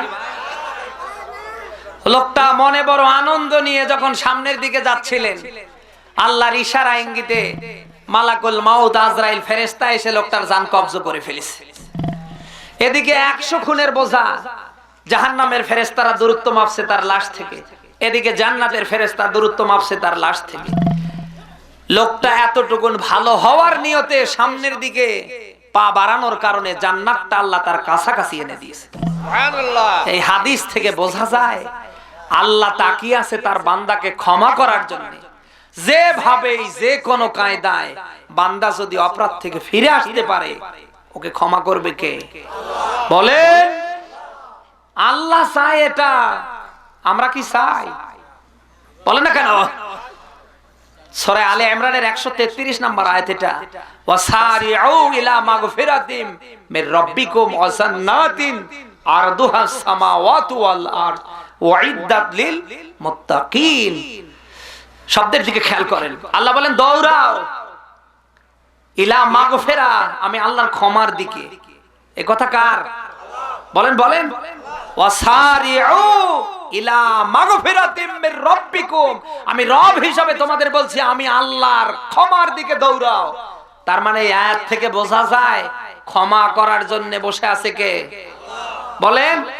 এখন যদি আপনি আল্লাহর ক্ষমা পেয়ে যান, পরে আল্লাহ পুরস্কারের কথা দিয়েছে, এমন জান্নাতের মালিক আমি আল্লাহ তোমাকে বানিয়ে দেব যে জান্নাতের বিশালতা আসমান আর জমিন। সুবহানাল্লাহ বলতে পারেন না? আজ টাকা পয়সা নেই, হাট বাজার রাস্তা ঘাটে গেলে পরে যাদের টাকা পয়সা আছে তারা ভালো ভালো জিনিস খায়, ভালো ভালো দোকানে ভালো ভালো হোটেলে ঢুকলে পরে বিভিন্ন ভাবে বিভিন্ন বড় বড় হোটেলগুলোতে আমরা দেখতে পাই যাদের টাকা পয়সা আছে তারা কত কিছু খায়, অথচ আমরা চা খাবারও পারি না। কথা কয় না? মনে চায়, পকেটে হাত দিয়ে দেখি নেই কি। বলেন বলেন বলেন বলেন। ওই সমস্ত প্রভাবশালী সম্পদশালী মানুষের তুলনায় দুনিয়ায় গরিব মানুষ যারা অসহায় নিম্নমানের, এদেরকে আগে জান্নাত দেবে কে? আরো জোরে বলেন। যারাই দুনিয়ায় আল্লাহর জন্য হতে পারবে, ওই রকম চিরন্তন জান্নাতের মালিক বানিয়ে দেবে কে? জান্নাতে ঢোকার পরে মনে যা চাইবে সব খাওয়ার ব্যবস্থা করে দেবে কে? ও আল্লাহ তো পারবে না নাকি? খাওয়ার পরে নতুন কিছু খাওয়ার স্বাদ জাগবে, মনে পড়বে যে ঢাকায় যাবার সময় বিভিন্ন ফুড ভিলেজে ব্রেক দিয়েছে, একটা মিষ্টি কিনতে গেলে 50 টাকার উপরে। আমি দেখেছি, নাম শুনেছি, কিন্তু খেতে পারিনি। মনের ভেতরে এতটুকুন এতটুকুন জাগ্রত করার সাথে সাথে ওই রকম মিষ্টি না তার চেয়ে ভালো? বলেন না কেন? জান্নাতি মিষ্টি সামনে হাজির, খাবেন দাবেন, কোনো পায়খানা নেই, কোনো প্রস্রাব নেই, শুধু একটা ঢেকুর বের হবে, সাথে সাথে পেটের যাচ্ছে সব সাফ হয়ে যাবে। এখন ওই জান্নাত পেতে গেলে আল্লাহ ডাক দিয়ে বলছে, বান্দা দৌড়াও আমি আল্লাহর দিকে, আমার ক্ষমা যদি পেতে পারো চিরন্তন জান্নাতের মালিক আমি আল্লাহ তোমাকে বানিয়ে দেব। শুরু থেকে এই আলোচনাই হচ্ছে আমরা দুনিয়ায় যা করছি আল্লাহ যেন মাফ করে। বলেন আমিন। বলেন আরো জোরে আমিন। তাহলে অপরাধ ছেড়ে দেয়া লাগবে কার দিকে তাকিয়ে? দুনিয়ার সব করা লাগবে কার খুশির জন্য? আমরা আল্লাহকে খুশি করব আর বেজার করব। আল্লাহ যেন আমাদের তৌফিক দান করে। জোরে বলেন আমিন। দরুদ ও সালাম মানবতার মহান নবী, মানবতার পরম বন্ধু মুহাম্মদুর রাসূলুল্লাহ বলেন সাল্লাল্লাহু আলাইহি ওয়াসাল্লাম। যে রাসূল দুনিয়ায় এসেছিলেন সাদা কালো মানুষের ব্যবধান দূর করার জন্য, যে রাসূল যে নবী দুনিয়ায় এসেছিলেন তামাম দুনিয়ার মানুষগুলিকে খারাপি থেকে ভালোর দিকে নিয়ে আসার জন্য, সেই নবী সেই রাসূলকে আমরা যদি ফলো করতে পারি, সেই রাসূলের চরিত্র আদর্শের পক্ষে আমরা যদি থাকতে পারি, রাসূলের মিশন নিয়ে আমরা যদি সামনে যেতে পারি, আশা করা যায় যেদিন আল্লাহ তাআলা রাসূলকে সুপারিশ করার অনুমতি দেবে, হাউজে কাউসার খাওয়ার ব্যবস্থা করে দেবে, সেই দিন আল্লাহ তাআলা অবশ্যই রাসূলের সুপারিশ আমাদের জন্য নসিব করে দেবে। সুবহানাল্লাহ। রাসূলের হাউজে কাউসারের দরকার আছে, কিয়ামতে রাসূলের সুপারিশের দরকার আমাদের আছে। আল্লাহর নবী যদি ওই দিন আমাদের সুপারিশ না করে, আমরা দুনিয়ায় যাই হই যে কেউ, কিয়ামতে কি আমরা বিপদ থেকে বাঁচতে পারবো? ওই দিন আল্লাহর নবী যাকে সুপারিশ করবে সেই কেবল জান্নাতে যেতে এই জন্য আল্লাহ রাসূলকে বাদ দিয়ে আমাদের কোনো কিছু করা, আমরা একমাত্র কেবলমাত্র চরিত্র আদর্শ গঠন করব, একমাত্র আল্লাহর নবীকে আমরা ফলো করব। পারবো তো? আল্লাহর নবী যেটা করেছে আমরা সেটা করব, আল্লাহর নবী যেটা করেননি সেটা আমরা, বলেন না কেন? আজ এই দেশে অনেক উম্মত আছে না নেই? আল্লাহর নবী সাহাবায়ে কেরাম যেটা করেনি ওরা 180 মাইল বেগে করছে। যেমন এই যে মিলাদ, এই যে কিয়াম, এত দিনাজপুরে নেই।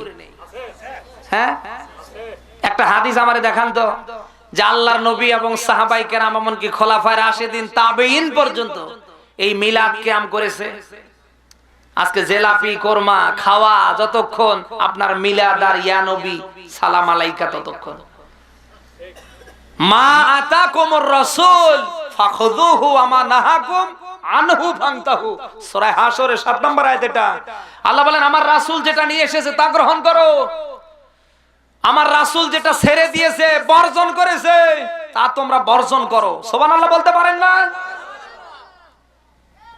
আল্লাহর নবী যেটা করেছে আর কোনো আশেপাশে আমরা নেই। আল্লাহর নবী যেটা বাদ দিয়েছে, যেটা করে নাই, নিষেধ করেছে, এদেশের উম্মতেরা আমরা আরো পাগল হয়ে গেছি ওটা করার জন্য। কথা বললে কেন?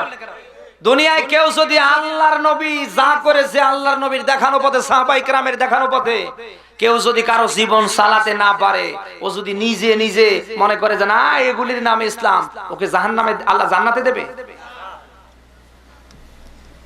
এরকম মানুষ তো এই দেশে নেই। হ্যাঁ,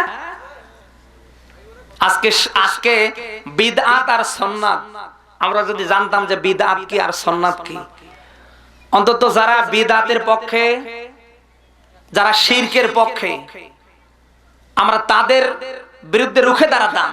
কিন্তু দুঃখের সাথে বলতে হয় 96% মুসলমানের দেশে সুন্নত কি বেদাত কি, কোনটা সুন্নত আর কোনটা বেদাত আমরা জানি না। কথা বলেন কেন? ইসলামের জন্য, ইবাদতের জন্য, আপনি কি শুনতেছেন? এই যে মাহফিলটা হবে এই জন্য মাইকের ব্যবস্থা, এই মাহফিলের জন্য এই যে সামিয়ানা, এই যে লাইট, এই যে বিভিন্ন সাজুগুজু, কিসের জন্য বলেন? বলেন, এটা জায়েজ আছে। ইবাদতের জন্য মসজিদ বানিয়েছেন একতলা, প্রয়োজনে আরো 9 তলা করেন, ফ্যান দিয়ে হচ্ছে না, এসি লাগান। এই যে ইবাদতের জন্য, ইসলামের জন্য আপনি যেটা করবেন এর নাম সুন্নাত। আর ইবাদতের মধ্যে আপনি যেটা ঢুকাবেন এবং মিলাদ আর কিয়াম, এই যে জিকির, সরকারি জরিপে 48,000 পীরের দরবারে জিকির চলছে 180 মাইল বেগে, যে জিকির কোরআনেও নেই হাদিসেও নেই। কথা কয় না? 8 রশিদ দরবারে জিকির চলছে 180 মাইল বেগে, হুক্কুর হাক্কা, কোরআনে আছে? সুবহানাল্লাহ নাকি? এই গিয়াসউদ্দিন আত-তাহেরি ব্রাহ্মণবাড়িয়ায় জিকির মারছে বাবার নামে, শালি বাবা, ইয়ালি বাবা, ওর বাবা, মানে ওর কয়টা বাপ তার ঠিক নেই। এগুলি কি ইসলামে আছে? এই যে ইবাদতের মধ্যে জিকির একটা ইবাদত। এই যে ঈদে মিলাদুন নবী যারা বানিয়েছে মুসলমানের জন্য 2টা ধর্মীয় উৎসব, এই 2টা ধর্মীয় উৎসব বাদ দিয়ে কোন ধর্মীয় উৎসব পালন করা জায়েজ নেই, নেই, নেই। একটা হলো ঈদুল আযহা আর একটা ঈদুল ফিতর। আপনি এই যে ঈদে মিলাদুন নবী পেলেন কোথায়? রাসূলের সর্বশেষ সাহাবী আবু তুফাইল রাদিয়াল্লাহু তাআলা আনহু নবীজির ইন্তেকালের পরেও 90 বছর দুনিয়ায় জীবিত ছিলেন। কই একটা হাদিস তো বের করতে পারেননি যে সাহাবায়ে কেরাম রাসূলের ঈদে মিলাদুন নবী পালন করেছে। আমি আপনাদের মাঝে প্রশ্ন করতে চাই, উত্তর জানতে চাই।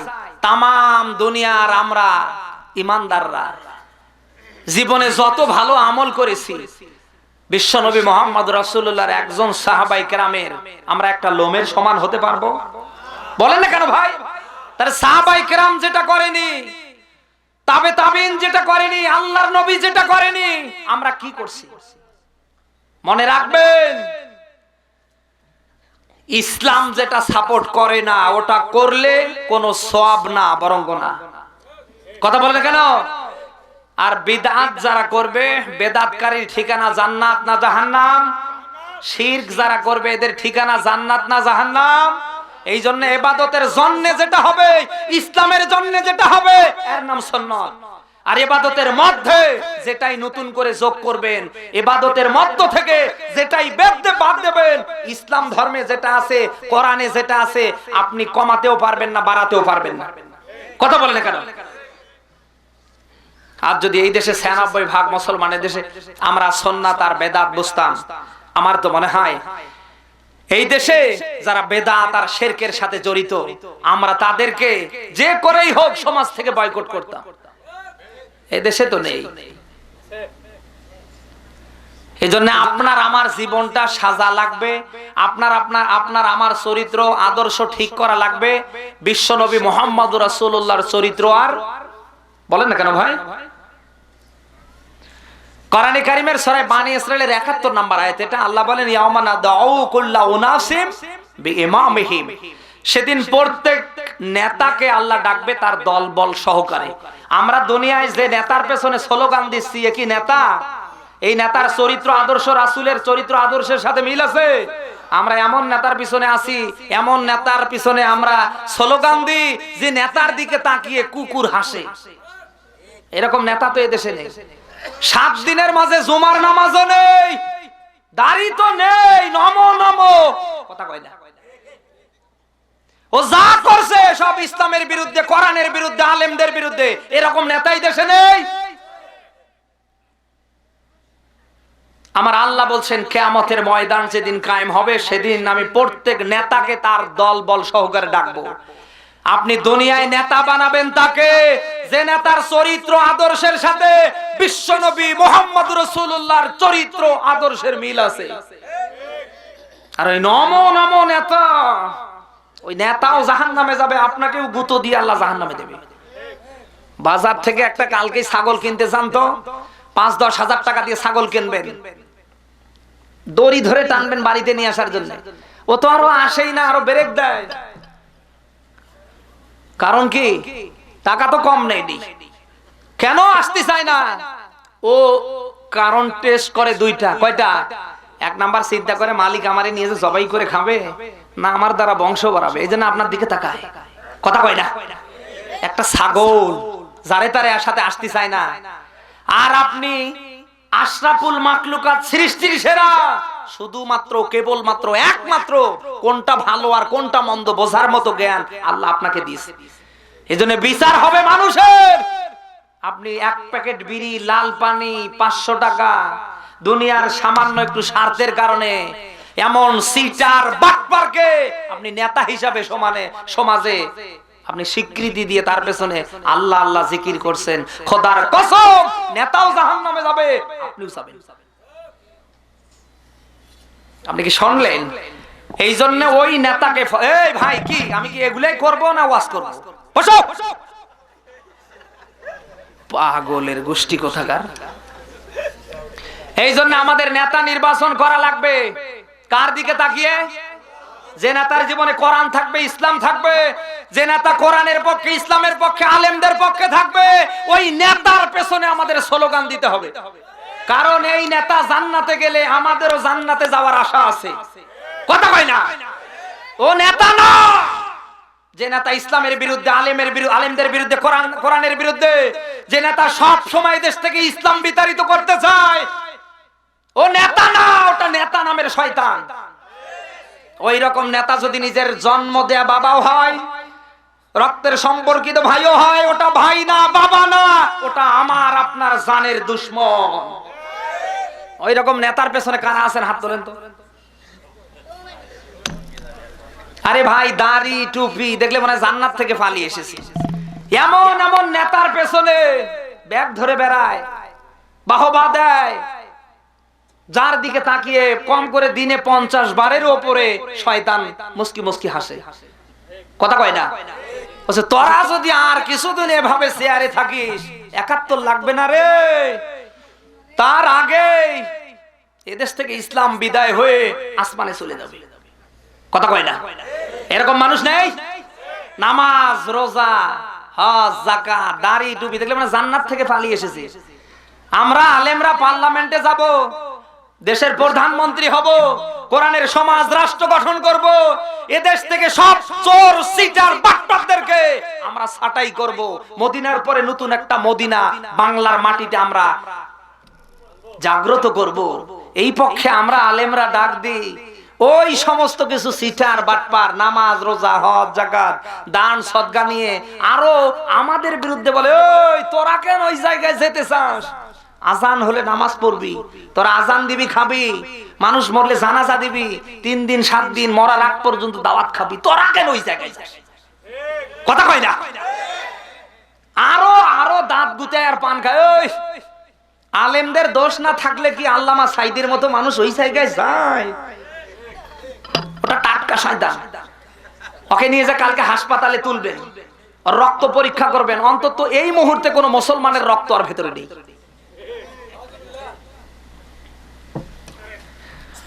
আপনি যদি এই কথা বলেন যে আলেমদের হুজুরদের দোষ না থাকলে তারা ওই জায়গায় যায়, আদম থেকে মুহাম্মদ রাসূলুল্লাহ সাহাবায়ে কিরামের দিকে তাকান, তারা কোন কারণে কোন দোষে জালিমের জুলুম অত্যাচার নির্যাতন সহ্য করেছে? কথা কয় না? প্রত্যেকটা নবী কি মাসুম না? নবীদের কোনো অপরাধ আছে? নবীদের কোনো গুনাহ আছে? যাদের ব্যাপারে সার্টিফিকেট দিয়েছে কে? আমাদের নবী মুহাম্মদ রাসূলুল্লাহর চরিত্রের ব্যাপারে সূরা কলামের 4 নম্বর আয়াত আল্লাহ দিয়েছে। নবীজির আদর্শের ব্যাপারে সূরা আহজাবের 21 নম্বর আয়াত আল্লাহ দিয়েছে। সেই নবীর চরিত্র আদর্শ এত ভালো হবার পরেও সেই নবীকে জেলখানায় রাখা হয়েছে 3 বছরের বেশি। তাহলে নবীদেরকে অত্যাচার জুলুম নির্যাতন এমনকি মামলা হামলায় ফালানোর পেছনে কারণ আছে না নেই? আজও বাংলার মাটিতে 96% মুসলমানের দেশে আমার মতো টুপিদারি নিয়ে আল্লামা সাইদের মতো কোরআনের শ্রেষ্ঠ মুফাসসির জেলখানায়, তার উত্তরসূরিরা জেলখানায় কান্না করছে একটা মাত্র কারণ, এদেশে ইসলাম আর কোরআনের সমাজ গঠন করা। তোমরা যে নতুন নতুন মামলা কলম দিয়ে লাগিয়েছো এটা দেখে শয়তান হাসছে। কথা কয় না? কারণ ওরা জানে আমার মতো টুপিওয়ালা যদি এই কায়দায় ওই জায়গা পর্যন্ত যেতে পারে, বাংলার মাটিতে কোথাও কোনো স্থান আমাদের হবে না, ওরা দেবে না। এই জন্য হুজুর দেখলেই কুকুরের মতো ঘেউ ঘেউ করে, জলাতঙ্ক রোগ ওদের। কথা কয় না? হুজুর দেখলে ওদের মাথা খারাপ হয়ে যায়। হুজুররা কেন এই জায়গায় রে? কারণ ওরা জানে শুধুমাত্র কেবলমাত্র আমাদেরকে কামড় দিতে পারে এই হুজুররাই। কথা কয় না? আজ সারা দেশের সব আলেমরা হুজুররা, এর পরও যদি আমরা আলিফের মতো সোজা হয়ে সবাই ময়দানে ফিরে না আসি, খোদার কসম একদিন এমন গুতো মারবে, কে আলিয়া কে খালিয়া কে কৌমি কে পীরের মুরিদ, ওদিন আর থাকবে না। এমন গুতো মারবে, এক গুতোয় সব কাইত হয়ে যাবে। বিপদ যখন আসমান থেকে আসবে তখন তো ওই গুনে গুনে দিবে যে এই হুজুরের বাড়ির দাও নাকি? না না না, তাই তো হবে। বৃষ্টি যখন আসবে আল্লাহ বলবে যে ওদের বাড়ির দেওয়ার দরকার নাই, এই ফেরেশতারা এই পাশে কাজ করে দে। কথা কয় না? আজ ইসলামের বিরুদ্ধে, কোরআনের বিরুদ্ধে, আলেমদের বিরুদ্ধে এদেশে যা শুরু হয়েছে, আপনি যদি এই দেশে হুজুর দাবি করেন, আলেম দাবি করেন, আপনি যদি এখনো এগুলির প্রতিবাদ না করে সুবহানাল্লাহ আলহামদুলিল্লাহ আল্লাহু আকবার দাড়ি টুপি জুব্বা বানিয়ে বসে থাকেন, খোদার কসম আব্দুল্লাহ ইবনে উবাই আর আপনি এর মাঝে কোনো পার্থক্য নেই। আব্দুল্লাহ ইবনে উবাই তো জান্নাতে যাবে নাকি ভাই? কোথায় যাবে? কেন? ওই রকম আব্দুল্লাহ ইবনে উবাই টুপি নিয়ে, দাড়ি নিয়ে, জুব্বা আব্বা নিয়ে, চরিত্র আদর্শ নিয়ে এদেশে হাজারো মুনাফিক নেই? বলে না কেন? বিশেষ করে আমরা হুজুররা বেশি মুনাফিকি করছি। এই 96% মুসলমানের দেশে আমরা যারা যেখানে আছি, এক আল্লাহর দিকে তাকিয়ে মুনাফিকি ছেড়ে দিয়ে মুসলমানিত্ব রক্ষা করতাম, মাঠে ময়দানে হক কথা বলতাম। আমার তো মনে হয় বাংলার মাটিতে ইসলামের বিরুদ্ধে, কোরআনের বিরুদ্ধে, আলেমদের বিরুদ্ধে যাদের অবস্থান, কুত্তার মতো মরে থাকতো, ইন্না লিল্লাহ পড়ার সাহস কেউ পেত না। কিন্তু বিপদে আমরা হুজুররাই। এক একটা হুজুরের পেট গো, মহিলার দেখে লজ্জা পায়। কি গো আব্দুর রহিমের বাবা, পেটে সন্তান আসে আমার, হুজুরের পেট এত বড় কেন? আদম থেকে মোহাম্মদ রাসূলুল্লাহ পর্যন্ত আপনি দেখেন তো একটা নবীর পেট অত বড় ছিল? পেট সবারই বড় হবে না তো ভাই। পেট তাদের বড় হবে যারা হালাল হারাম একাকার করে হা করে থাকে। কুকুর দিলেও বলে হা করে থাকে, খাতে থাকে। কথা কয় না? পেট সবাইরে বড় হবে না। যারা হালাল কোনটা হারাম কোনটা সব একাকার করে হা করে থাকে, আরো দাও, তাদের পেট বড় হচ্ছে। কথা বললে কেন? আজ এই দেশে দুই শ্রেণীর আলেমের কারণে, হুজুরের কারণে এদেশে ইসলামের 13টা বেজে যাচ্ছে। এক নম্বরে যারা ওই মাজারে খানকায় পাগড়ি টুপি দাড়ি জুব্বা আব্বা নিয়ে যারা ওই জায়গায় হুক্কুর হাক্কার করছে, এক নম্বরে ওই মাজার পূজারি আলেমরা। দুই নম্বরে বিভিন্ন শিক্ষা প্রতিষ্ঠানে বিভিন্ন মসজিদে দায়িত্ব পালন করা কিছু পেট পূজারি হুজুররা। কথা কয় না? মসজিদের জুমার দিনে হক কথা বলতে পারে না, সভাপতি যদি চাকরি নট করে দেয়, এলাকার লোকজন যদি আবার ফির মামলা দেয়, এমপি সাহেব যদি জানতে পারে, ওই শয়তান তুই ওই জায়গায় আসিস, তোর কাজ হলো আল্লাহর দিকে তাকিয়ে কথা বলা। তুই খুশি করবি আল্লাহকে, বাতিল করবি ওই সমস্ত জালিম, ওই সমস্ত বাতিলকে। কথা কয় না? কে সুদ খায়, ঘুষ খায়, সিটারি করে, বাটপারি করে, ও জানার পরে কুত্তার মতো কুকুরের মতো লেজ গুটিয়ে পিছনে পিছনে যায়। আরো খাবার বসে বলে এই এলাকায় এই বাড়ির মতো ভালো তরকারি কেউ রান্না করতে পারে না। মানে প্রশংসা করছে, আরো যেন 7 দিনের মাথায় 3 দিন দাওয়াত দেয়। আজ মসজিদে এক আল্লাহর দিকে তাকিয়ে আমরা আলেমরা যদি হক কথা বলতাম, ওই মুসল্লি তোমরা যারা এসেছো শোনো, যারা সুদ ঘুষ দুর্নীতি টেন্ডারবাজি অপরাধের সাথে যারা জড়িত, তোমরা মারা গেলে তোমাদের জানা যায় আমি সমাজের ইমাম হিসাবে যাব, ঠিক বলবো এতটুকু, আল্লাহু আকবার, হাত বাঁধার পরে গালি দোয়া না। কথা কয় না? এই সমস্ত তেরা বেকা মানুষ সোজা হতো না ভাই। কয়টা মসজিদের ইমাম হক কথা ওইভাবে বলে বলেন তো? বিশেষ করে যারা আমার মতো আলেম আছেন, আপনাকে আমি বলছি ভাই, আজ আপনি যে জায়গায় দায়িত্বে আছেন এই জায়গার অনেক দাম, অনেক দাম।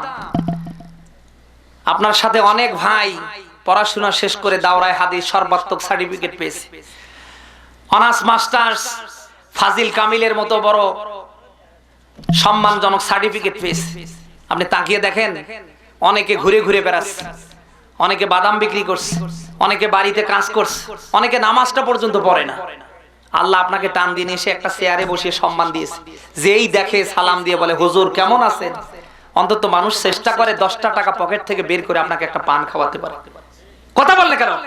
এই যে সম্মান আল্লাহ আপনাকে দিয়েছে, আপনি যদি সেই সম্মান আল্লাহর দিকে তাকিয়ে আপনি যদি রক্ষা করতে না পারেন, খোদার কসম কিয়ামতের ময়দানে জাহান্নামের আগুন ছাড়া আপনার কপালে আর কিছু হবে না। ধান্দা ছেড়ে দেন ভাই, ফিরে আসেন আল্লাহর দিকে, আল্লাহর ইসলামের দিকে। আপনার আমার দুনিয়ার যা হবে সব আল্লাহর জন্য হবে, তার ইসলামের জন্য হবে। আমি আপনি যদি আল্লাহর ইসলামের জন্য আমার আল্লাহর জন্য কিছু করতে পারি, বিনিময় হিসাবে পুরস্কার আছে না নেই? বলেন না কেন আছে না নেই? সেই রাসূল সাল্লাল্লাহু আলাইহি সাল্লামের মিশন, রাসূল সাল্লাল্লাহু আলাইহি সাল্লামের, বিশ্বনবী সাল্লাল্লাহু আলাইহি সাল্লামের জানিত জীবন ব্যবস্থা ইসলাম বাংলার মাটিতে যেন জিন্দা হয়, প্রতিষ্ঠিত হয়, চেষ্টা করা আমাদের কাজ। আর চেষ্টা হোক আর না হোক, এই প্রতিষ্ঠিত হোক আর না হোক, এই কাজ কার? বলেন। আমাদের কাজ হলো চেষ্টা করা, আর প্রতিষ্ঠিত করা হলেও 16 না হলেও 16। আমাদের বেতন দেবে কে? বলেন না কেন? জমিতে কারো কাজ করার জন্য যখন আপনি যান, বিকাল 5টা পর্যন্ত আপনি কাজ করলেন, এখন বিকাল 5টার পরে ওই জমিতে ওই কাজ যদি তছনছ হয়ে যায়, মালিক কি বেতন দেবে না? লস মালিকের। আপনি কাজ করেছেন, আপনার কাজের পারিশ্রমিক ইসলাম প্রতিষ্ঠার জন্য আমার আপনার কাজ করা লাগবে।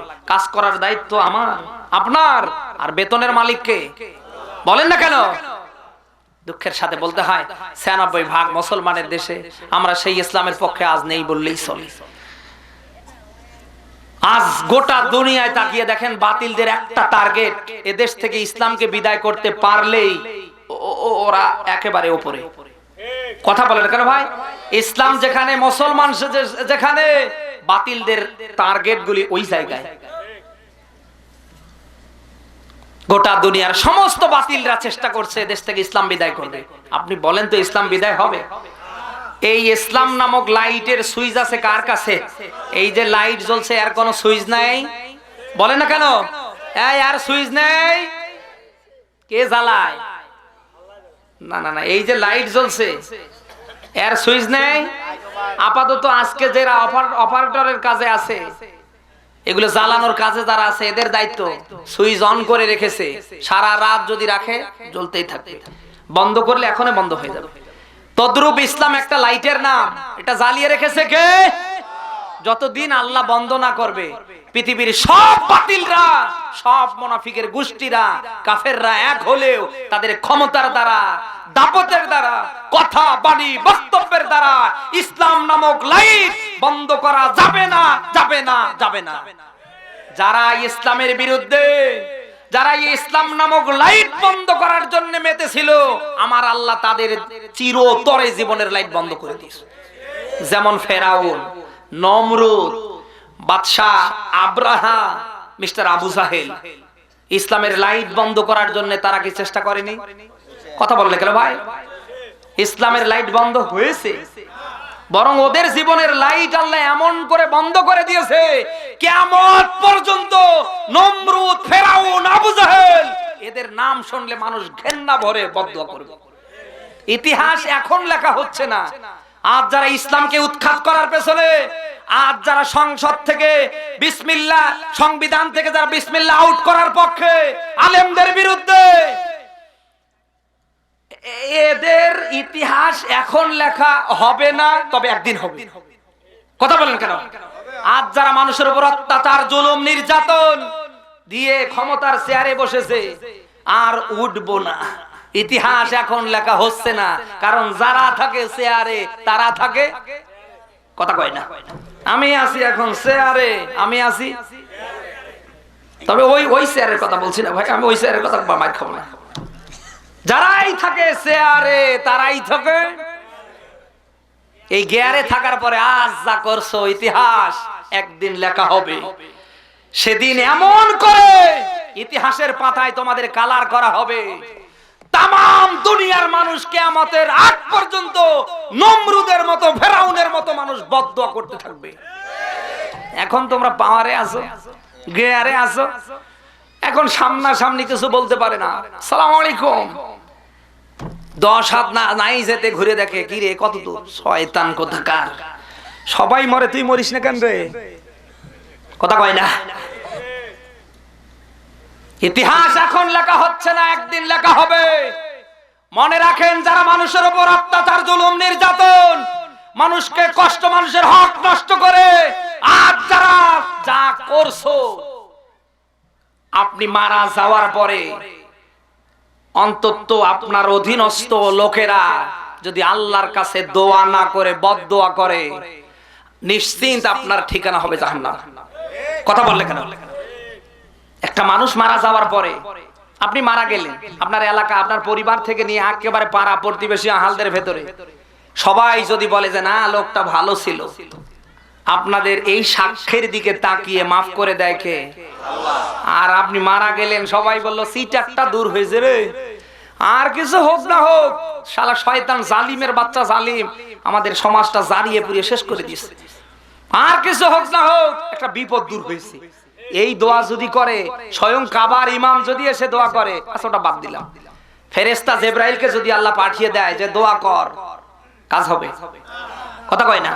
এজন্য এমন জীবন করিব গঠন, মরার পরেও যেন কাঁদে।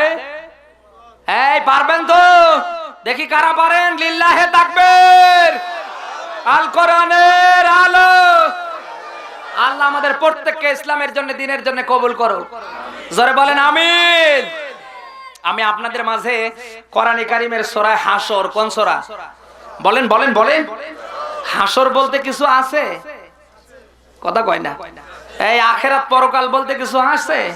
সেই আখিরাত তথা পরকাল নামক একটা সূরা থেকে আমি 18 নম্বর আয়াত একটা তেলাওয়াত করেছি।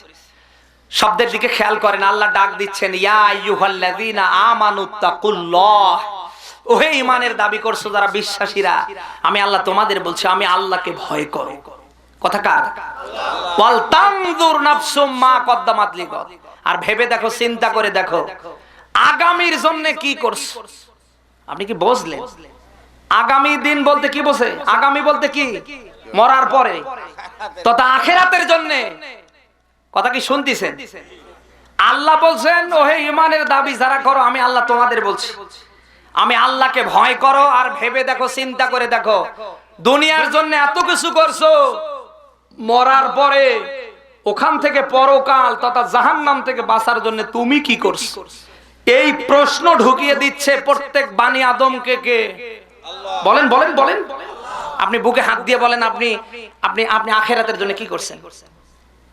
আপনার বউয়ের জন্য, ছেলের জন্য, মেয়ের জন্য, আপনার থাকার জন্য, এই পৃথিবীতে 50-60 বছর বাঁচার জন্য আপনি কত কিছু করছেন? বুকে হাত দিয়ে বলেন তো, আগামীকাল যে আপনি মারা যাবেন, ওই পরকালের জন্য আপনি কি করছেন? আমাদের কিছু করার দরকার মনে হয় নেই নাকি? হ্যাঁ, এই নেই নেই নেই। যদি থেকে থাকে, কালকে থেকেই আমরা আল্লাহর জন্য সবকিছু করতে পারবো তো? আল্লাহর জন্য সবকিছু বাদ দিতে পারবো তো? কারা পারবো দেখি? আবারও হাত তুলে দেখি। এই 5 ওয়াক্ত নামাজ আর আমরা ছেড়ে দেব না। বলেন বলেন, 5 ওয়াক্ত নামাজ আর আমরা ছেড়ে দেব না। ইসলামের বিরুদ্ধে আর আমরা চলবো না। কোরআনের বিরুদ্ধে আর আমরা থাকবো। ইসলাম আছে যেখানে, টান টান করে হাত তুলে নাড়েন না কেন? ইসলাম আছে যেখানে, কোরআন আছে যেখানে, লিল্লাহে তাকবীর। হে আল্লাহ, রাত প্রায় 12টা বাজতে চলছে। আমাদের এই প্রতিশ্রুতি, আমাদের এই ওয়াদা তুমি কবুল করো। বলেন আমিন, বলেন আমিন, বলেন আমিন। বারাকাল্লাহু লানা ওয়া লাকুম ফিল কোরআনিল আযীম। আজ এই পর্যন্তই।